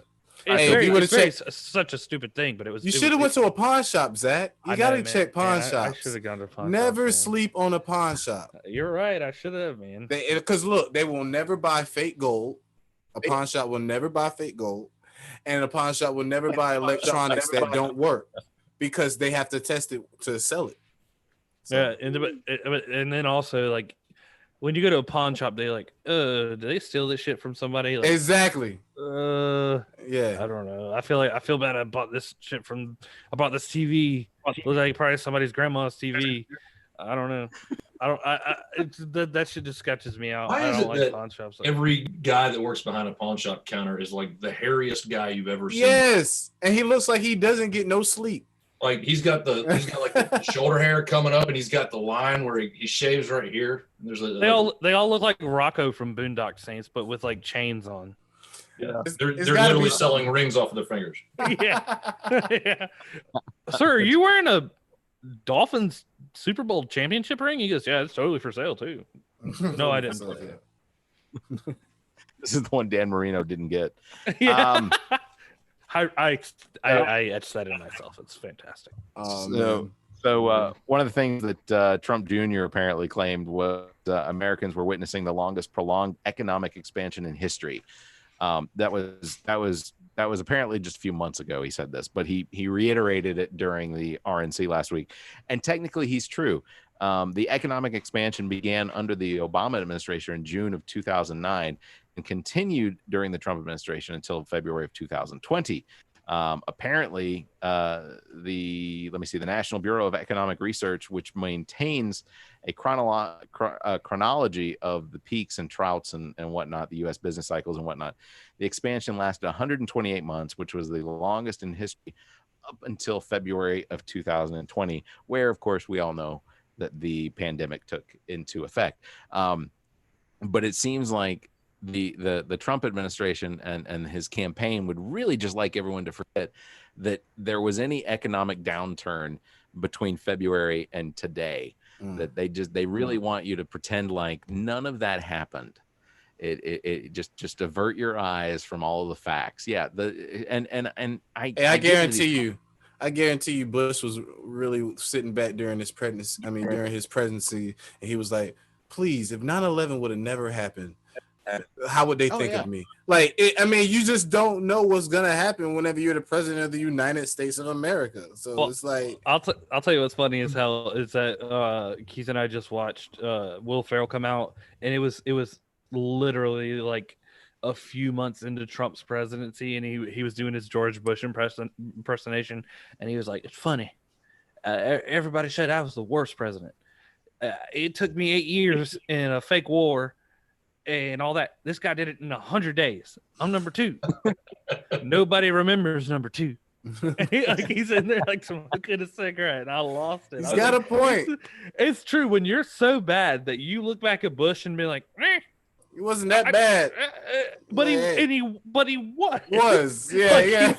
He was bad. But and that's what I said. This is like a wolf in sheep's clothing. Like Bush was definitely that. Like he wasn't all out like a divider. He wasn't a all out divider. Like when he spoke, it was kind of like he was speaking to both sides at the same time. He wasn't just speaking to one side. Bush may have had his problems, and he probably, it will probably go down in the books. Most people think he wasn't the brightest, but at the end of the day, he had a soul.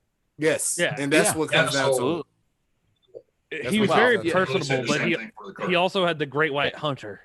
The Great White Hunter. He left. He was not having a soul thing to Dick Cheney is what he did. He left that to Dick Cheney. Because that guy definitely doesn't have a soul. He's gone through 3 hearts. It's not your heart, Dick. You can take all that blackness, that darkness, that evil. He's like, sure thing. Quack, quack, quack, quack, quack. Donald Trump joked. He didn't joke. Donald Trump made the statement that he could shoot somebody on Fifth Avenue and he would not lose a single vote. Dick Cheney actually went out there and did it to his friend. So let me watch Donald Trump come out there. Dick Cheney totally shot homeboy with birdshot. I don't care. I think it was some. I think he owed him money. I think he owed him money. He was like, "Yeah, man." Not only that, he convinced him to take the blame for it. I stepped in front of him. Yeah, like that's what I'm saying, bro. He owed him money, and Dick Cheney was really trying to shoot him, but since he survived, it was like, "Yo, we'll let you go. We're even. Just say you stepped in front of me."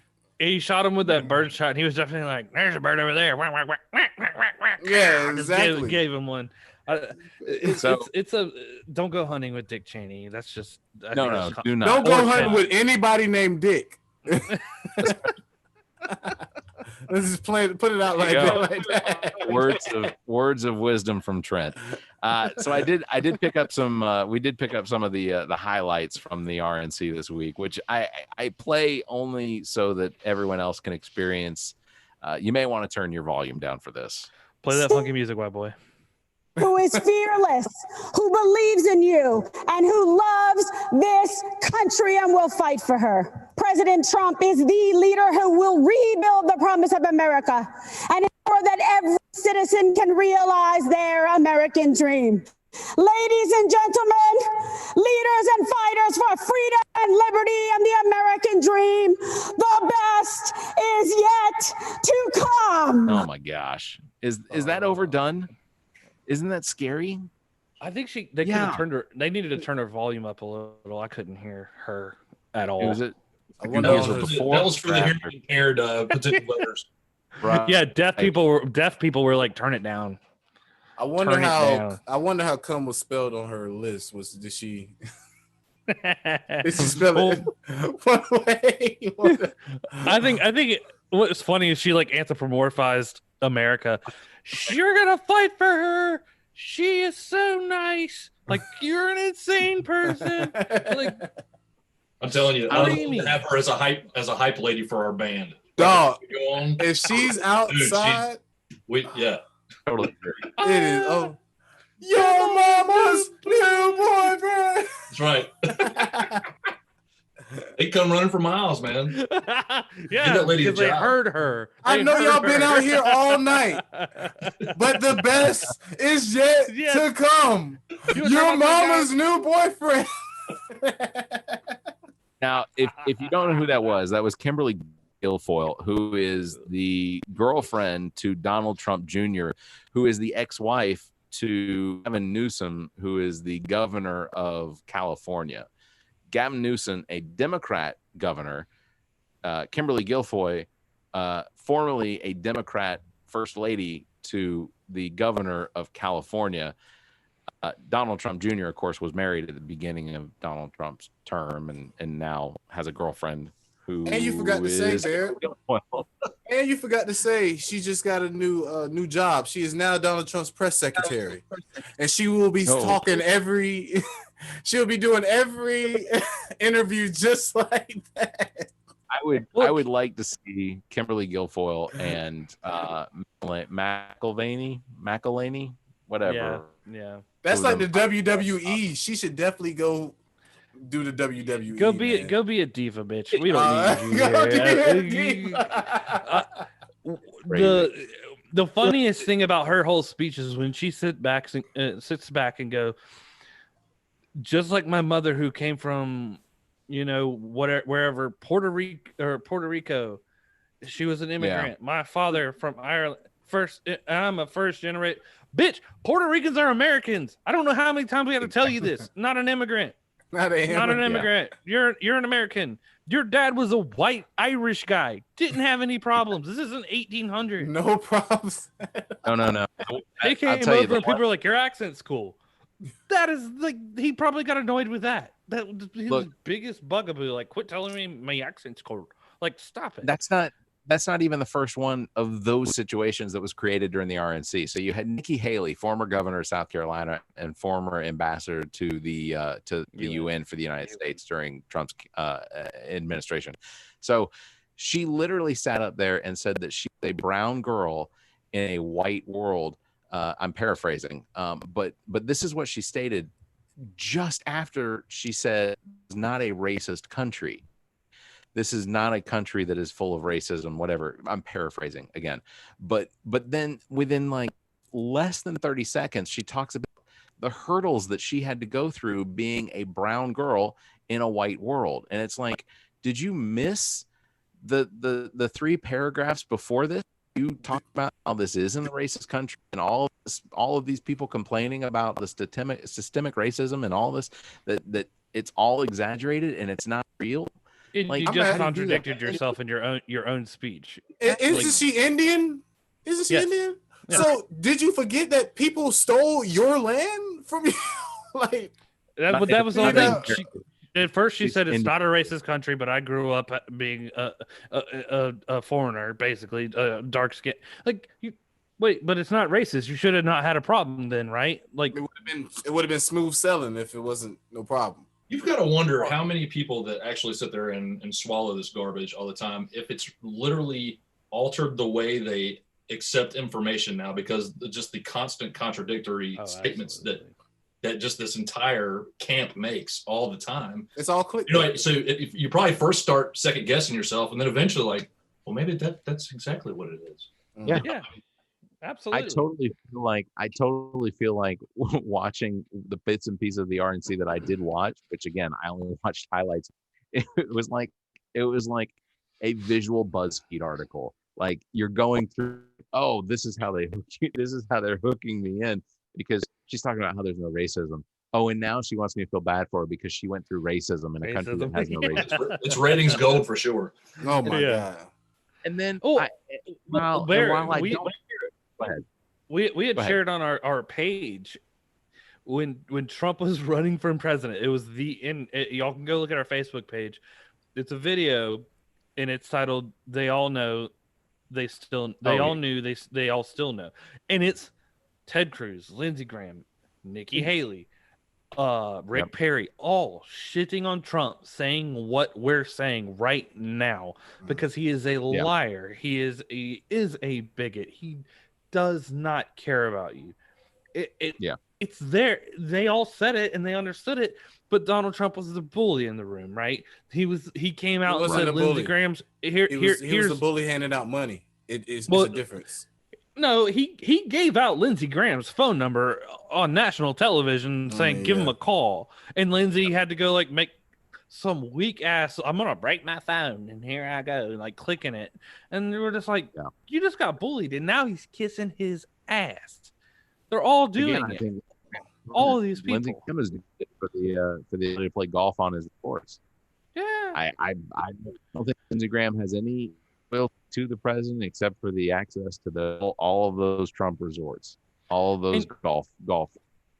I didn't used to have a problem with Lindsey Graham, right? Like, Lindsey Graham wasn't a subject of my ire personally until he got punked and then took it. He had to change. Right? Like I said, he got punked and was like, "Oh shit!" Like, yes.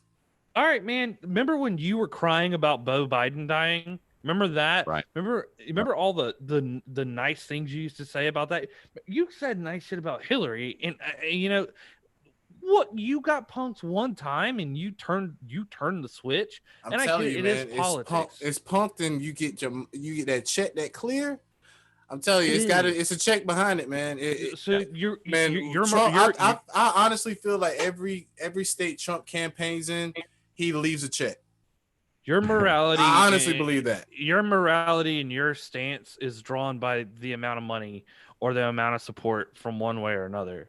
You can come on here and tell me that, Zach, you'll never have any more than 5 viewers if you keep having the way you think. I'd be like, that's fine. You're not going to come by me and change my worldview because you wrote me a check. You couldn't write me $1 million check and have me going over here like, Trump, great president, 4 more years. Let's do that. I'm not for sale like that. Yeah. But politicians can be clearly for sale like that. Definitely. And it's disgusting. Where's your integrity? I mean, it's literally what lobbying is like. That's literally what they do. Like spread money throughout to whose pockets need it the most, so we can vote on something. Speaking That's basically all it is. Well, then they'll gerrymander you even if you can't be bought. They'll gerrymander your district and everything. They cut a historically black college in half.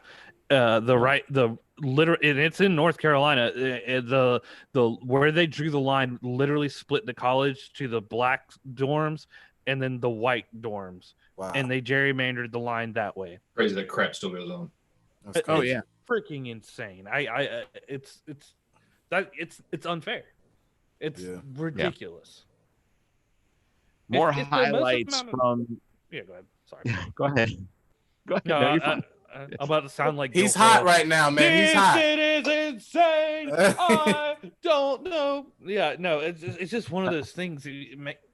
Give everybody a chance. If more Americans in this country, popular vote wise, said we want Donald Trump, I'd be like, I guess I'm the fucking outcast here. You know what I mean? And I wouldn't be mad. I wouldn't be mad. But if you change it up with the electoral college vote, then I'm gonna be like, come on, man. Come on. Like I would if it was popular vote, and I instantly would be like, well, I got to look back at myself because apparently I'm insane or got to move. One of the two. So maybe you guys can help me out with this because I've had these conversations with individuals where they say, how is it that you can want to abandon the electoral college? And I say, well, it's not necessarily it's an abandonment. It's the fact that we've moved past the necessity of having an electoral college, because with the electoral college, what you're doing is whoever wins a state, you're saying that state now picked so-and-so. Yes. That isn't exactly how this works. If you go with the popular vote, then yes, you may have all of, New York City potentially could vote for a Hillary Clinton or for a Joe Biden. Granted, now there will be a number of votes throughout the Midwest that will probably go for Trump or for John McCain or for whomever. They will tend to go Republican versus the other areas, but they, their claim is that if you just go with the popular vote, then you have to acknowledge that you're going to have groupthink in like New York and Los Angeles and San Diego and San Francisco and Dallas, Texas. Well, not Dallas. Dallas, you can't really do a whole lot of thinking in Texas. Let's Austin. We'll throw Austin. I love Austin. Yeah, that's but there's there's this that you'll have groupthink, and I said first of all, that's easily one of the dumbest idea I've ever heard, because but it's still voting because it's right. That's whenever you have commercials that say every vote counts. When you change the president off electoral college vote, that means my vote does not count like you say it does in a commercial. If we did not have the electoral college, then your vote literally would count, because in South Carolina, and your vote does count under the electoral college, your vote does count. It just doesn't count nationally. It doesn't count as your voice in the national arena. Your voice only, or in Georgia or wherever. So if you're trying to, but the argument always comes across as, that the potential is that the big cities are now electing. Well, that's where a majority of people live. But I told him, I said, you have to go back and you look at the actual number of votes that were counted. Mm-hmm. Hillary Clinton won the 2016 election by only 3 million votes. For me, that means that the country is not blue. The country is not red. The country is still pretty much purple. So the fact that Hillary Clinton only won by 3 million votes, even though she won the city of New York, Los Angeles, she won Atlanta, she won these big cities, but she won them in states like Georgia for Trump. Right. Hillary Clinton won Charleston, but Trump won South Carolina. You had Hillary Clinton who won Milwaukee, but Wisconsin went for Trump. Michigan, she won in Detroit, and she won in other cities, Oshkosh and places around Michigan. But yet, because of the number of votes that they got in from the rural areas, Trump won Michigan. Trump won Pennsylvania, even though Pittsburgh and Philadelphia both went to Hillary.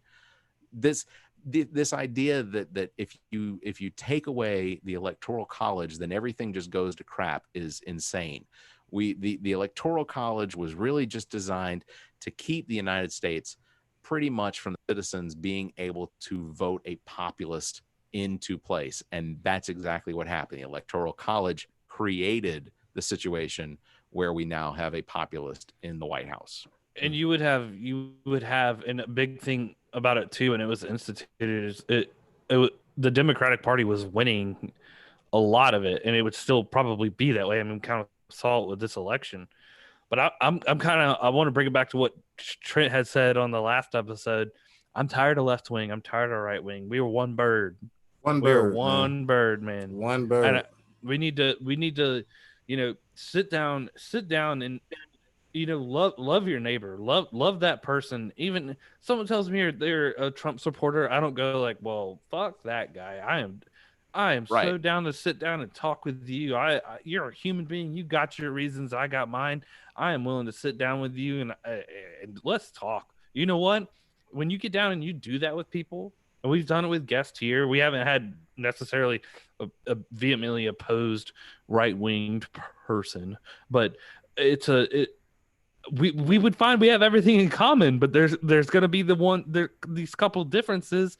But if you explain to me what that difference is, I'm willing to work with you and talk to you and explain my side. Exactly. And we may leave disagreeing, but you're still my friend. You're still a human being that I care for, and I want the best for you.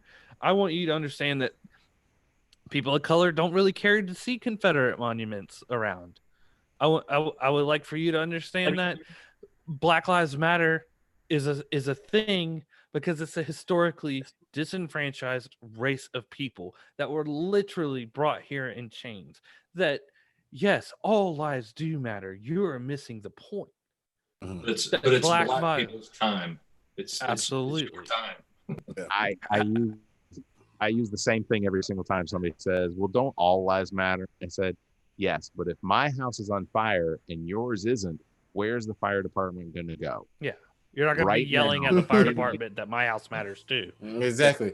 Spray some water on this side. When I hear the complaints about the fact that, police lives matter too. Yeah, police lives matter. Yes. Sure. I don't. If you think black people do not want the police to actually police and do their job in their neighborhoods, you are crazy. If you don't think we're tired of different activities, illegal activities, like we would love to see a neighborhood cop that gets along like with the community. Like that's uplifting. Sure. Like why wouldn't we want to see nothing like that? Like I would never teach my son to not treat a cop a certain way or to treat a cop a certain way if he sees him. I would just teach my son to how to interact with the cop if he's ever pulled over, what not to do, what not to reach for. Have your license and stuff ready. Don't have it so you have to be fumbling around and looking for it.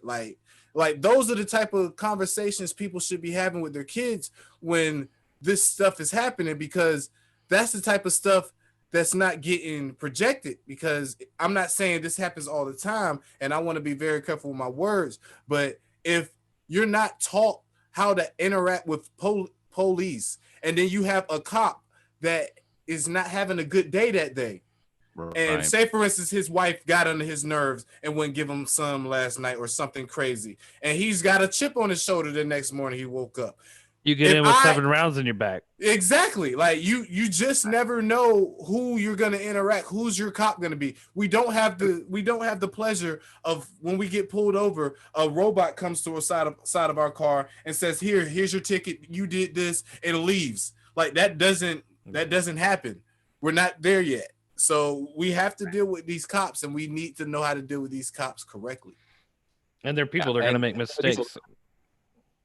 See, that's the thing, is that I don't think that this is one of those situations where any of us should have to learn how to deal with police officers, especially white police officers. I don't think we shouldn't have to. If you look at other countries that, like, if you look at Germany or Finland or Norway or the UK, these police officers go through literally years of training before they go out on the streets. And then you look at the actual number of deaths that have been caused by police officers. In some cases, it's only in the double digits over the course of the last 20 years. There may be 15 in Finland over the course of like 1993 till now. You can't just throw these guys in this quick little 6-month thing. That's what they do. You've got to give them ample time to really understand a lot of the mental things that come along with being an enforcer of the law. I mean, that's a lot of stress on somebody. And you got to see where you need to separate, quote unquote, the men from the boys, and who can handle stressful situations. I mean, there has to be some kind of reform in place to where, you can prepare these guys to be able to see a situation from another vantage point and be able to think before they act. Yeah. De-escalate, don't instigate. It's you need to be physically psychologically fit to do it. You can't have people. I know people who are cops that they're genuinely good people, but like your line of thought, I don't want you pulling me over. Exactly. I don't want you pulling anybody over. Really, you have a gun. That's fucking terrifying. I don't want to say it like this, but it is a certain haircut that a cop has. If he has that haircut, I can already tell what type of day I'm at. The pricklies. I'm not sure if y'all. You're talking about they got the jar head cut, man. Yeah. Or if they're under 5'5". Well, how tall are you? You look pretty tall, man. I'm right at 6 feet. Okay. We're the same height. Yes, life is much easier when you're tall. Yes. Trent's 5'5".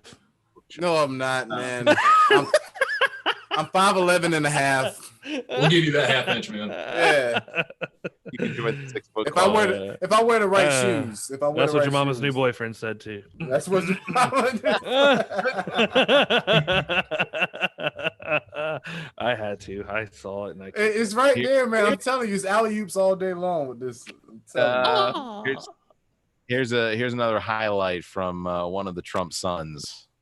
I'd like to speak directly to my father. I miss working alongside you every single day, but I'm damn proud to be on the front lines of this fight. What you're doing for the country, to show my children what their grandfather is fighting for, to watch give them hell. Never stop. Continue to be unapologetic. Keep fighting for what is right. You are making America strong again. You are making America safe again, proud again. You are making America great again.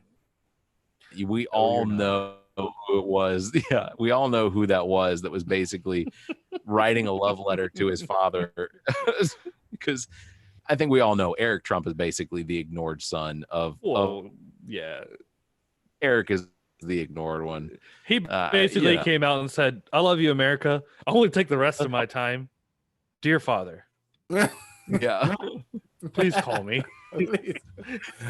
My number has not yet changed. I leave you Melania messages has all the it. time. I call Melania all the time. You think he had a baseball glove behind the podium, like ready to play catch? Yeah. One more time, Dad. One more time. Can we go like Dewey Cox? I would love to have a catch with you sometime, Dad. I would love nothing more than to have a catch with you. This is how he wrapped it up. Dad, I love you very much. God bless you, and God bless the United States of America. Dad, Why does he say the hard S's? Like, what is up with that? What Well, is because up he's a with snake, right? He's a I don't know how reptiles grow beards, but he figured it out. That dude's SNL plays it off perfectly every time they have the two guys playing Don Jr. and Eric. Eric will start to talk, and Don Jr.'s like, "I got this, Eric." No, buddy. But No, bicycles are fun. Yeah. Buddy, where's your backpack? Yeah. Did you get your Capri Sun? Yeah. You didn't get a snippet of Junior saying that Biden would be the Loch Ness monster of the swamp, did you? No, I didn't. I did hear that. That happened. Yeah, you did say that. You'd be the Loch Ness monster of the swamp. Pretty sure Loch Ness monster is in a lake in Scotland, but you know. Yeah, it's called a loch. Yeah, you know what? That's fake. So that doesn't even work in your favor. You're talking about a mystical creature and trying to compare it to something that will never happen. I'm telling you, man, ratings gold. Yeah. It's kind of it's the same reason you have rubberneckers and you can't look away from a train wreck, right? You're just like, let's see. He might as well have said Joe Biden's going to be the Bigfoot of the rainforest. Here comes old Squatch. He's squatching. You'll see him every now and again come out the basement and back in the basement. You'll catch him like this. Fair enough. If you catch Trump walking across the lawn in the middle of the night, his ass look like Bigfoot too. You don't put no lights on him, especially with that hump in his back. You know he got that weird hunch in his back. Like, that is his Secret Service code name is Squatch. So Squatch is on the loose. Squatch is on the loose. That's not true. Of course it's not. Yeah, no, it is, Trent. Run and tell it. That's hilarious. We got big Squatch. We got big Squatch on Air Force One. Air Force Squatch has landed. Air Force Squatch has landed. So Trump Jr. also had his moments. I was fortunate enough to grow up in a family that could afford the best schools and the finest universities. But a great education cannot be the exclusive right of the rich and powerful. It must be accessible to all. And that's why my dad is pro-school choice. Oh, see, it was so close. He was so close. That's why my dad is in favor of funding public education across the choice.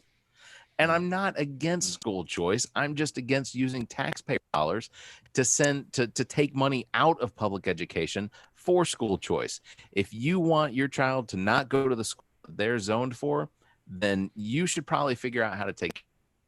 That's my opinion. Betsy DeVos is not going to help you out there. Money should not go to private schools, should not go to religious schools. We're done. It's a public education system. That's where your tax money goes. Period. Right. Period.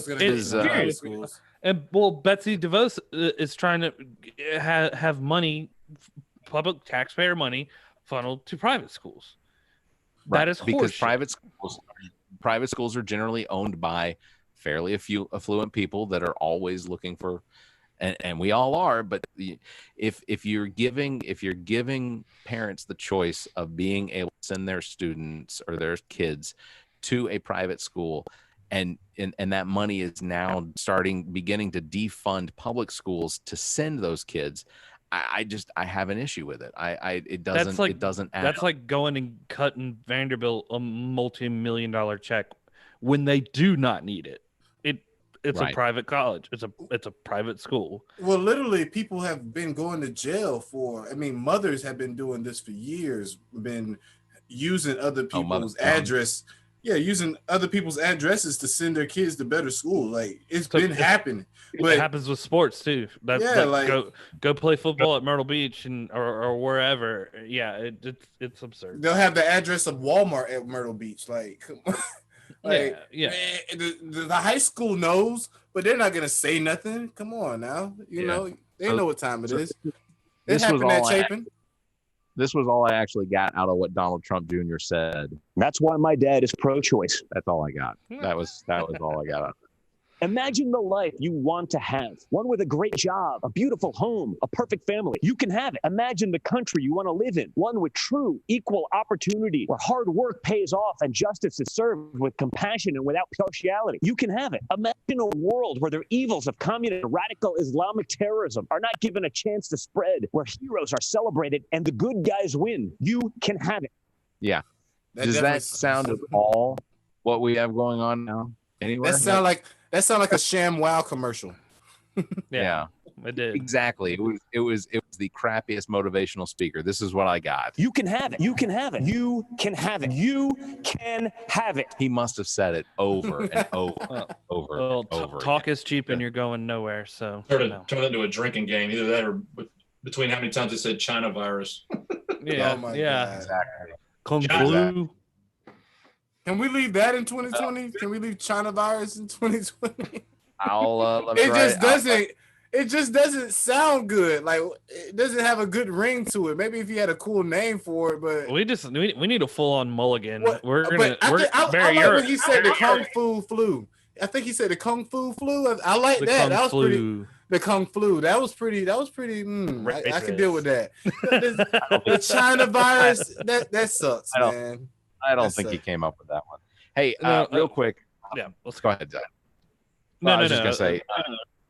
I'm just gonna hit on this real quickly. I'm sure everyone knows about the Kyle Rittenhouse kid, 17-year-old, shot a couple people in Kenosha, Wisconsin. Apparently.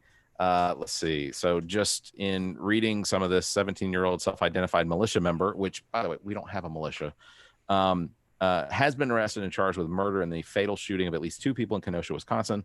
Rittenhouse is also suspected of injuring another person at the Tuesday evening protest after the police shooting of a 29-year-old Jacob Blake. So Jacob Blake, of course, was the individual shot 7 times in the back by one individual police officer, who apparently the gentleman, Jacob Blake, was at the house or was there. There was a domestic violence response. Police showed up. And when you say domestic violence, I want people to know it was 2 women fighting. He was actually breaking up the 2 women from fighting. Right. So he was not involved. He was not the aggressor. The police officer apparently, or officers, there was one of them discharged a taser gun at him, at Jacob Blake, did not stop him. He was going to his car. Later, police report came out, said that he was going to his car for his knife, or that they found a knife on him or in his vehicle. No point in time did the officers know that he had a knife in his vehicle. It was on the floorboard away from even the door that he was going into. So we're going to see where this goes. Honestly, Wisconsin is an open carry state. You can carry a firearm in Wisconsin, but you cannot do it if you're under the age of 18. Kyle Rittenhouse was 17 years old at the time he was arrested for killing 2 people. He wasn't allowed to have it, period. Yeah, he wasn't even from the place he was there protecting. He was dropped off there by his mother. Like, his mother, they drove hours so he could kill somebody, basically. Well, yeah. First of all, I have a hard time wrapping my head around the idea that hey, we're stopped for pizza on the way to a riot. Now, apparently, there was even interaction between Rittenhouse and the police before the shooting. Apparently, the officers, Rittenhouse, actually, a group of armed men, that they said that they were guarding a gas station in downtown Kenosha Tuesday night. The scene of the gas station became tense as the armed men clashed with protesters, according to the New York Times. Video of the incident shows a man allegedly to be Rittenhouse running down the street with an AR-15 style weapon as he's pursued by others attempting to apprehend him. This is just prior to the shooting. Rittenhouse then falls to the ground, turns the AR-15 and begins just shooting at people indiscriminately, and took 2 lives and injured another. And all in response to a black man being shot in the back as he was walking police. His mother brought him there? His mother dropped him off. How do you process that?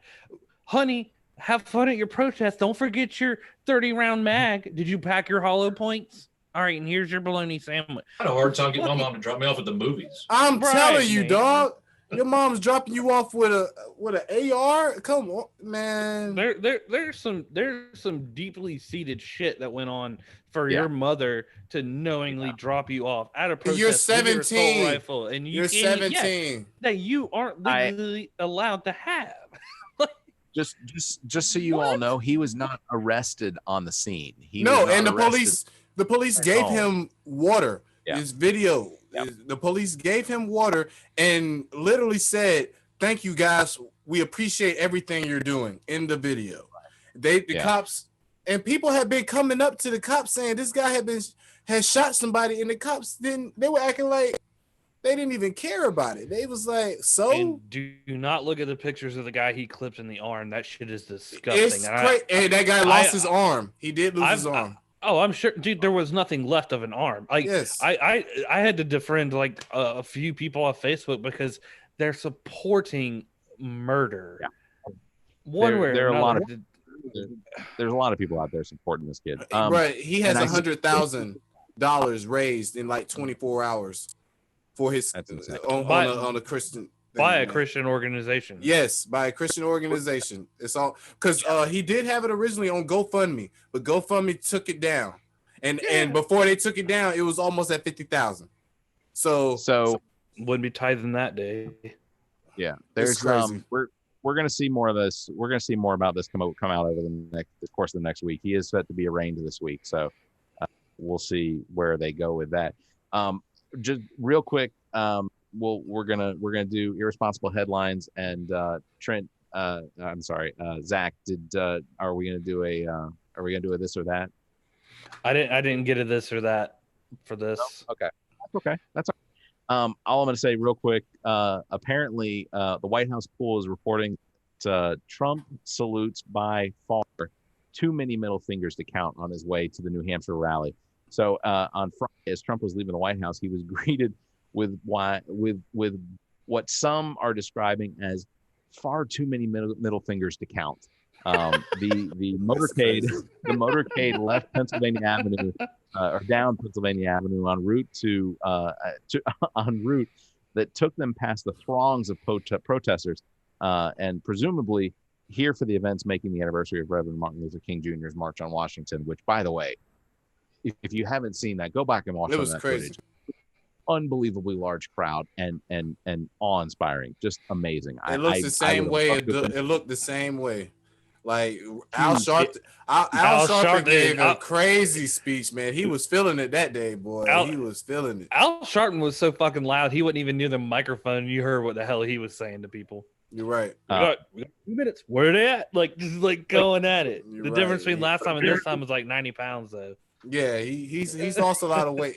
Al scares me because I know because it's similar to what we're bringing up to what happened with Chad. I know we'll talk about that later, but it's like I see him whenever I see people lose a lot of weight real quick, it always scares me. Yeah.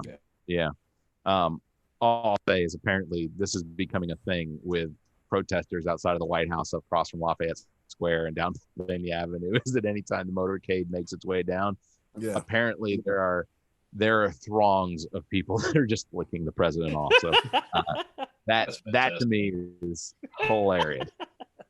They're waving at me. If I had a genie and I had a couple more wishes, I wish I had 10 more middle fingers to flick off the motorcade. Wasn't that Mr. Bean? Mr. Bean was going through.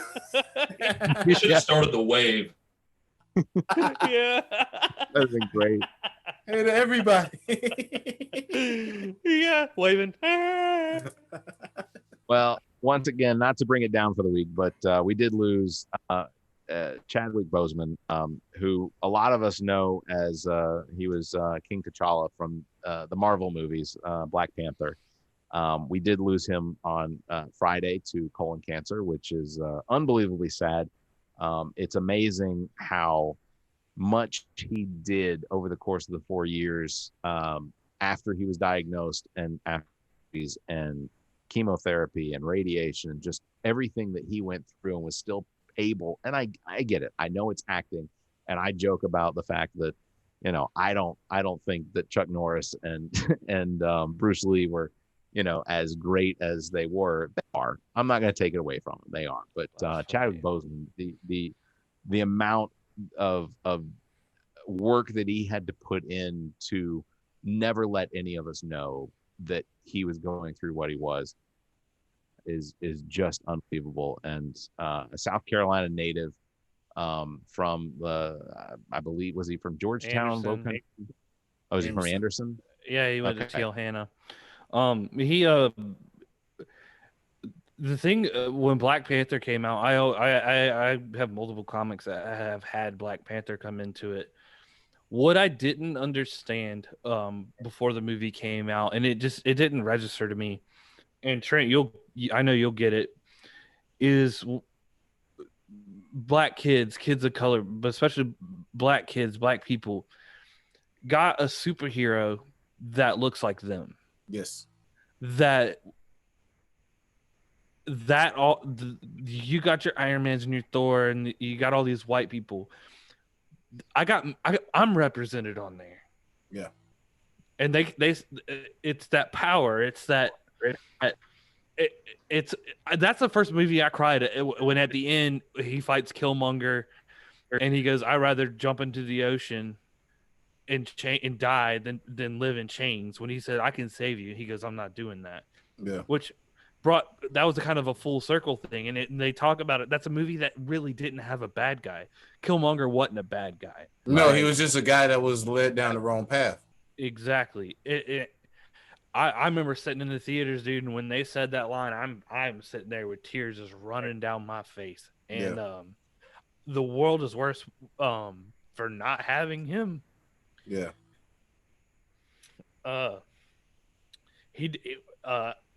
When he played Jackie Robinson in 42. Yeah. Yeah. The man made an impact with his short, unfortunately cut short time here.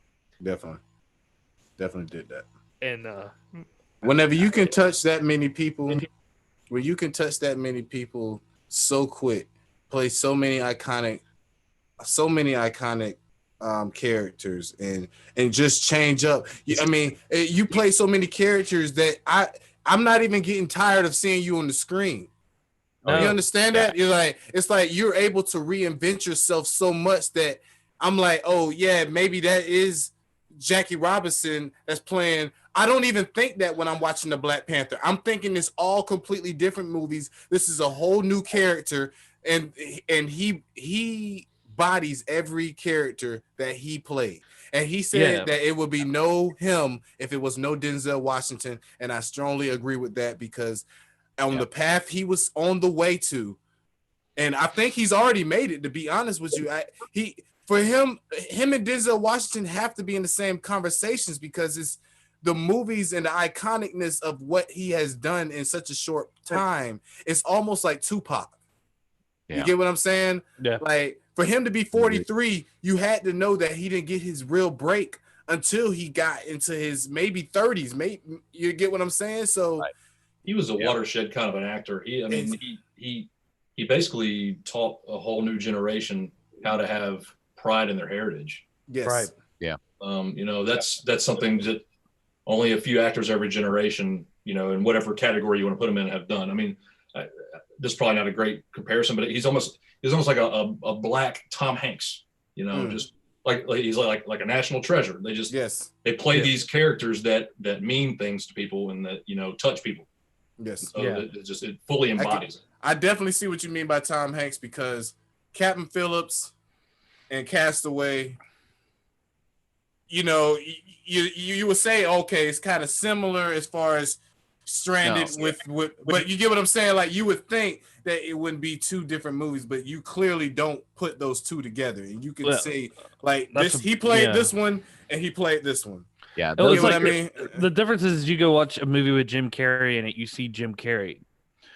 Right. Chadwick Boseman took a role. I didn't go. I didn't go. That's King T'Challa. Anytime I kept seeing him. Exactly. Right. Oh, you're Jackie. You're James Brown. James Brown.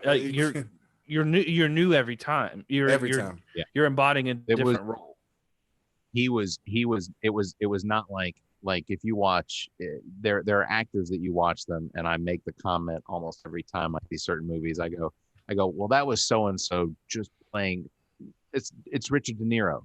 It's Robert De Niro playing Robert De Niro in Heat. It's Robert De Niro playing Robert De Niro in Goodfellas. It's you look at some of these character actors, and they're playing themselves in those characters. Exactly. Chadwick Boseman, I watched, I think, what was it, 21 Bridges, Yes. His last movie, and crap if I don't have the name in front of me, but his last movie, Five Bloods or something like that, yeah. I think it's something like that. Yeah. But like you said, he played Jackie and Jackie Robinson, 42. It was Chadwick Boseman playing those characters. Like I look at Will Smith. I don't look at when I see Will Smith perform. Will Smith performs the character. He's not Will Smith. It's not Will Smith playing Will Smith in a character. It is embody the character. Same for Daniel Day-Lewis would be one that I think that when you go watch a movie with Daniel Day-Lewis, that Last of the Mohicans and Lincoln, that ain't the same dude. There Will Be Blood. Like it's you're able to embody that in every essence. Yes, you look similar, but it's your Chadwick Boseman had that. He had it. He had the it factor. He had it. He did.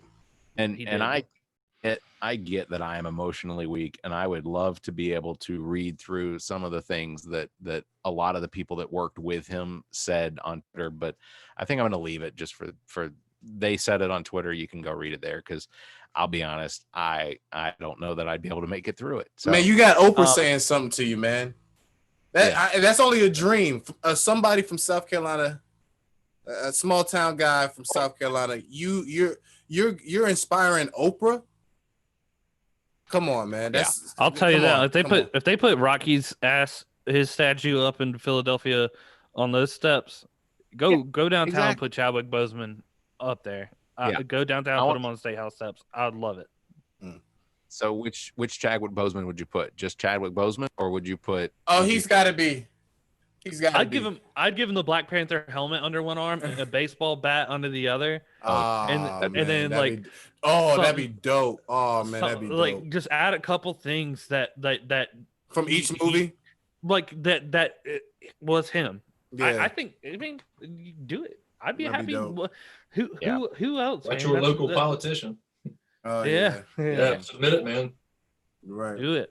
Right. They got a petition out for Anderson County to have him put up on their city. I can't remember what building it is, but up there for one of them, take down the Confederate one and put one up of him. Fantastic. But damn, I'm proud to be a South Carolinian, and that man, he's one of those guys that made me even more proud. Exactly. To go sit down and watch the biggest movies, the Marvel movies, and see a South Carolinian breaking barriers, changing people's minds, like that's amazing. Who else deserves it?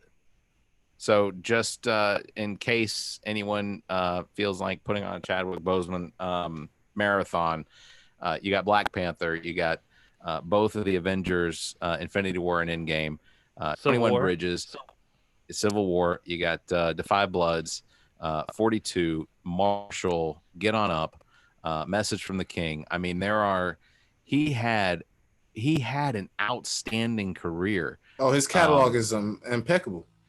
And he went to Howard too, man, which I think is awesome. Yeah. One of my favorite shows ever, Justified with Timothy Olyphant. Timothy Olyphant, yeah. Yeah. I would, and Timothy Olyphant is one of those. I adore him as an actor, and I enjoy watching almost everything he does. But it's Timothy Olyphant playing Raylan Givens in virtually everything he does. Yeah, it is. But anyway, that's that. Rest in power, Chadwick Boseman. Yes. Watch over us, King. We know you. We know that if we got the King watching us now, I know we're in good hands. We all got to give him that Ubon Bay. Ooh, Bombay. All right. So we last thing we're gonna do tonight, it's time for Irresponsible headlines. All right, irresponsible headlines. So we're gonna bring you this one. This is your irresponsible headline photo of episode 50 of a psychopath. Oh my god. Episode 50. There's your irresponsible headline photo for the week. If you don't know who that is, you should. That is Kimberly Guilfoyle, the girlfriend of Donald Trump Jr., speaking at the RNC this week. So really what I need is some irresponsible headlines. Not knowing anything about what you've seen. Go for it, Zach. Kalima.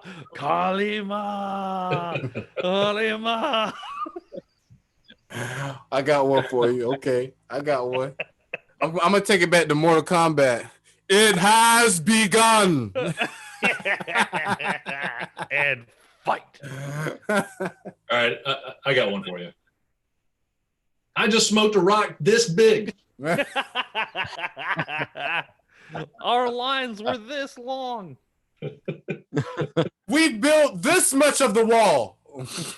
Yeah, like literally, just her hands encompassed all of the wall that's been built so far. I said Guilfoyle catches a fish this big, pretty big, and then she tried to take a bite out of it. And then I had Guilfoyle prepares for the new job as a winged bat. So I figured she was up for that role of Batman, and that's what it looked like.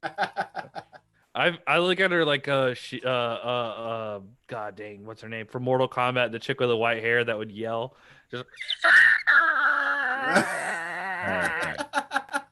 Kimberly Guilfoyle does best pterodactyl impression. It is frightening. Let the bodies hit the floor. It is frightening. We are one bird. I feel like I'm pretty certain of this. I think she spoke at the White House because I think all of the Trump family was basically told you can speak from the White House. How many flags? I want to say that I heard or read or someone told me that at the Trump White House they had 54 flags behind them. Well, you know, they tried to beat Biden last week. You know, Biden had 6, so they was like, everyone needs to calm down the flag game. It doesn't make you more American. You could have like 2. It's a lot. It's a lot of flags. And I feel bad for the people that's got to make flags, man. You know, those people are tired. You know, Trump hugs flags. It's a while for him to get through all those.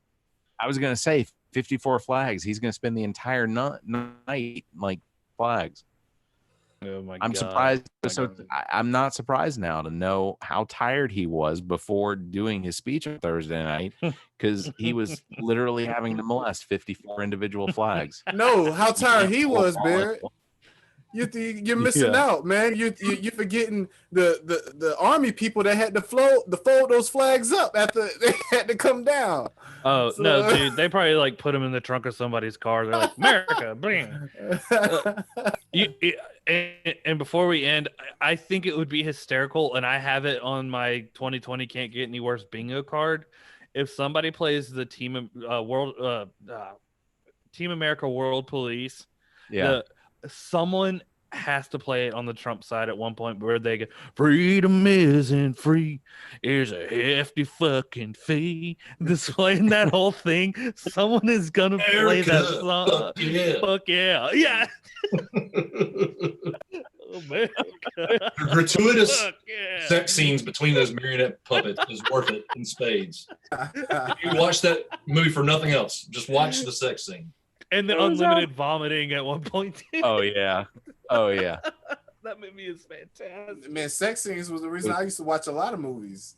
These are marionettes, Trent. These are puppets. Oh man, that's crazy. We're all 14 once. You know, it's hot puppets. Didn't know that till I watched it. Oh God. Oh, That's hilarious. All right, guys. Well, I appreciate everybody being here. Taylor King from the band Your Mother. I keep butchering that. Your mother's your mama's new boyfriend, and you heard what we said. Your mama's new boyfriend. Coming live. I would be remiss if I didn't at least say our slogan. It's we don't want to replace your dad. We just want to rock your mama. Oh my God. That's great. That's great. Appreciate you guys having me on. No, thank you, Taylor King, for being on. Zac King, thank you. Trent, Clark, Barrett, Gruber. This is the All About Nothing podcast. I want to thank everybody for listening. Make sure that if you have checked us out, if you're listening to us on one of the podcast platforms, please subscribe, rate, and review. Also, if you're watching us on YouTube, please subscribe and give us a like and hit your notification bubble thing, whatever. All the stuff that's on your screen right now. If you're watching us there, you can do that. Again, we're still trying to get all the things you want to leave behind to make sure that you either tweet to us, you call us on the phone number, or that you send us an email, whatnot. All the details on that are on our homepage, theallaboutnothing.com. Guys, great show. Thank you very much. Taylor King, again, thank you. Zac King, Trent Clark, Barrett Gruber. We will be back next week for another All About Nothing podcast. Thank you very much, everybody. I'll have a great week.